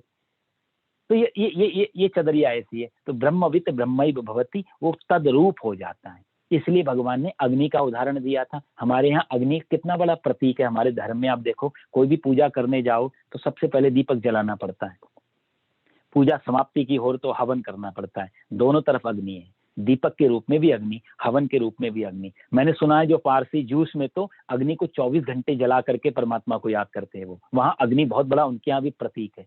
अग्नि बहुत बड़ा प्रतीक क्यों बन गई, उसका एक कारण यहाँ भी है। 17वें श्लोक में भगवान कहते हैं तद्रूपस तत्परायण, वो वही हो जाता है जिसको। तो अग्नि में आप लकड़ी डालो तो थोड़ी देर में लकड़ी अग्नि का रूप लेने लगती है, यानी कि लकड़ी अग्नि ही हो जाती है, अपना अस्तित्व खो देती है और अग्नि ही बन जाती है। तो अग्नि बहुत बड़ा प्रतीक सब धर्मों में बन गया। इसका कारण यही था, तो प्रतीक था कि जिसके लिए तुम पूजा कर रहे, एक दिन वो समय आएगा करते करते आप भी वही हो जाओगे। एक पूजा भी छूट जाएगी, या तो पदार्थ भी आप, यजमान भी आप, पंडित भी आप, अब परमात्मा भी आप, दोनों तरफ आप ही हो जाओगे। तो इसी के लिए तद्रूपस तत्परायण, उसके परायण हो जाता है, वो उसका ही रूप बन जाता है। हमारे साथ कभी लोग गाते हैं, जब मैं था तब हरि नहीं, जब तक मैं बचता है तब तक परमात्मा नहीं हो सकता। जब मैं था तब हरि नहीं, अब हरि है तो मैं नहीं। भाई एक ही बचेगा, प्रेम गली अति सांकरी, जामे दो न समान। एक ही रह पाएगा, या तो मैं रहूंगा तो फिर वो नहीं होगा, और वो होगा तो फिर मैं नहीं रहूंगा। मिटा दे अपनी हस्ती को अगर कुछ मर्तबा चाहो, नहीं वह लाल मिलता है अमीरों के खजाने में। अपनी हस्ती को मिटाना, बीज ये भी सोचे कि मैं भी बचा रहा हूं और पौधा भी निकल आए, तो ये संभव नहीं है साहब। बीज को खत्म हो जाना ही पड़ेगा। हाँ, बीज यदि खत्म होने की शर्त से गुजर जाए तो वो बीज हजारों लाखों बीजों को तैयार कर सकता है, वो एक बड़े वृक्ष को तैयार कर सकता है। पर बीज ये सोचे मैं बचा रहूं और पेड़ निकले, तो मैं बचा रहूं और परमात्मा भी आ जाए, ऐसा नहीं हो पाया। तो मैं बचूंगा या फिर परमात्मा ही बचेगा। तद्रूपस तत्परायण, और जब तक मैं बचूंगा साहब तब तक मैं भी नहीं। हम लोग भी कितने बच पाते हैं। हम लोग जरा सा, अभी कोरोना आया हम हिल गए, मैं हमारा है कितना, वो पानी के बुलबुले की तरह। जरा सा खटखट हो जाए, जरा सी पानी बरस जाए, जरा सी युद्ध हो जाए, जरा सा चोर लुटेरे घुस, हम लोग कांप जाते हैं। हमारा सबका मैं भी बहुत डमाडोल है, बहुत कंपन है इसमें, बड़ा बहुत कमजोर है। इसलिए ज्ञानी लोग एक बार वही हो जाते हैं जहां पर डाकू भी वही और पुलिस भी वही। किससे डरूं, कैसे डरूं, कौन डरे, डरने वाला भी नहीं बचा, डराने वाला भी नहीं बचा। यहाँ दोनों एक हो, तद्रूपस तत्परायण। जहां तक, तो जब भगवान कहते हैं जब तक जो है मैं रहता है तब तक दुख भी रहेगा, पीड़ा भी रहेगी, नरक भी रहेगा, पाप भी रहेगा, पुण्य भी रहेगा। जब मैं खत्म हो जाता है तब वहां पर नरक, दुख, पीड़ा, सुख भी नहीं होगा। मजे की बात, सुख भी नहीं होगा। मैं से मुक्ति बराबर मुक्ति, ये फॉर्मूला है। जब मैं से मुक्ति बराबर इक्वल टू मुक्ति, मुक्ति में जाना हो तो मैं से मुक्त हो जाएं तो मुक्ति मिलेगी। जब तक मैं रहूं तो स्वर्ग भी है, नरक भी है, देवता भी है, पाप भी है, पुण्य भी है, सब कुछ बना। जब तक मैं बचा है तब तक, और मैं बहुत कच्चा है, इसलिए ज्ञानी लोग मैं को खत्म कर देते हैं। देखो साहब, एक बीज है, बीज से एक पौधा निकलता है।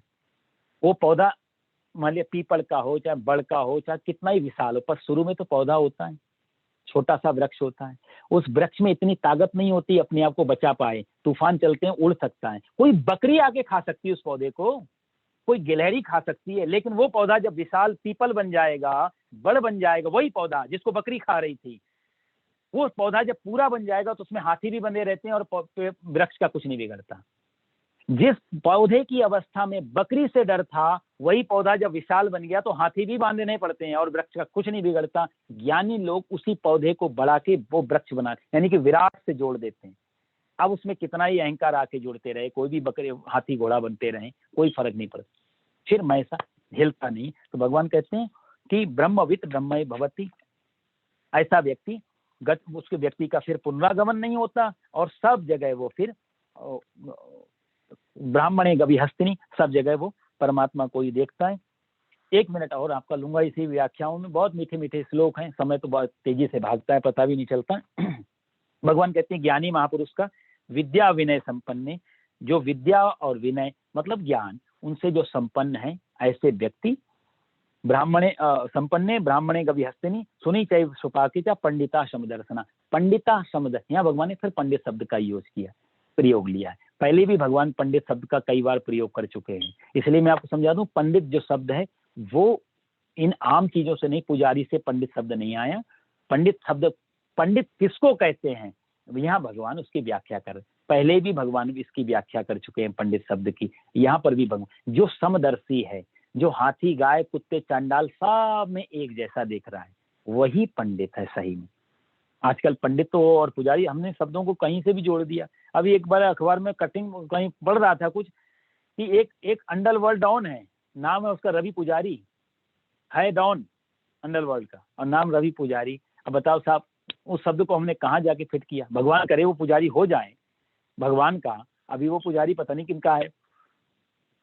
तो या जो हमने हर चीज को पंडित से जोड़ दिया। अब तो चूने पनवाड़ी की दुकान पे भी लिखता पंडित जी की दुकान, कि पंडित जी थोड़ा चूना ज्यादा लगाना, पंडित जी ये थोड़ा ठीक कर देना। तो ये पंडित का काम चूना लगाने का नहीं है साहब, पंडित का काम है समदर्शी होना। तो भगवान श्री कृष्ण या पंडित की व्याख्या कर रहे हैं कि जो पाने की इच्छा होती है और वो वही हो जाता है, और जब एक बार वही हो जाता है उसका परिणाम उसको फिर वही सब में वैसा ही दिखाई देने लगता है। जैसे कि नामदेव महाराज हुए हमारे यहाँ, देखो ज्ञानी महापुरुषों में, रोटी लेके बैठे हैं, कुत्ता आया रोटी लेके भागा। हम लोग होते तो डंडा लेके मारते पीछे। वो कहते नहीं नहीं प्रभु, इतनी जल्दी, हमसे ज्यादा तुम्हें भूख लगी है और सूखी रोटी खाओगे कि घी का बाटकी तो मेरे हाथ में रह गई, घी चिपड़ लो आराम से बैठ के खाओ। पीछे पीछे भाग रहे हैं लोग, हंस रहे हैं। ज्ञानियों की भाषा भी अलग होती है ना साहब, पीछे पीछे लोग हंस रहे हैं। नामदेव कह रहे हैं प्रभु बिना घी के नहीं खाने दूंगा, अच्छा कुछ हो जाए। कुत्ता डर के मारे भाग रहा है कि मेरे को मारने आ रहा है, ये कह रहे हैं घी चिपड़ो घी चिपड़ो। बहुत देर हो गई, थक गए, नामदेव जी अड़के बैठे हैं, प्रभु रुक, सूखी रोटी तो नहीं खाने दूंगा, कुछ हो जाए। और थोड़ी देर में कुत्ते में से परमात्मा प्रकट हो गए।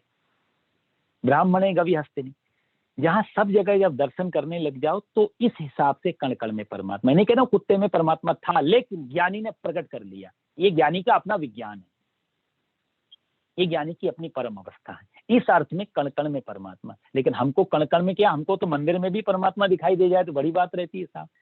हमको मंदिर में भी अपनी बहुत सारी चीजें दूसरी दिखाई देती। अहंकारी व्यक्ति तो दाएं भी देखेगा बाएं भी देखेगा और तब प्रणाम करेगा, कोई ये ना समझ ले कि हम कुछ मांगने आए हैं। अब मांग तो रहे हैं अंदर से, पर किसी को पता ना चल जाए, हम भी हाथ जोड़ते हैं। इसलिए मैंने कई लोगों को देखा है, बेचारे बड़ा अकेले में, कोई है तो नहीं मंदिर में पंडित जी, अभी कोई नहीं है तो हम आते हैं, किसी को पता चल जाए हम भी मंदिर जाते हैं। वो भी उनको लगता है कि किसी को भ्रम ना हो जाए कि हमने जो पाया है परमात्मा से पाया है, या इनके पास कुछ पाने जा रहे हैं। उन सबको ही लगना चाहिए हमारी अपनी मेहनत थी, अहंकार का शुद्ध रूप। तो पंडिता समदर्शना, ये बड़ा पंडित होना साहब बड़ा कठिन है, पूरे जीवन की ऊर्जा इसमें लगानी पड़ती है, तब समदर्शी हो पाते हैं। समय 2 मिनट ज्यादा हो गए, अगली बार हम इस पर थोड़ा सी चर्चा करेंगे। ओम पूर्णमदः पूर्णमिदं पूर्णात् पूर्णमुदच्यते पूर्णस्य पूर्णमादाय पूर्णमेवावशिष्यते। सर्वे भवन्तु सुखिनः, सर्वे सन्तु निरामयाः, सर्वे भद्र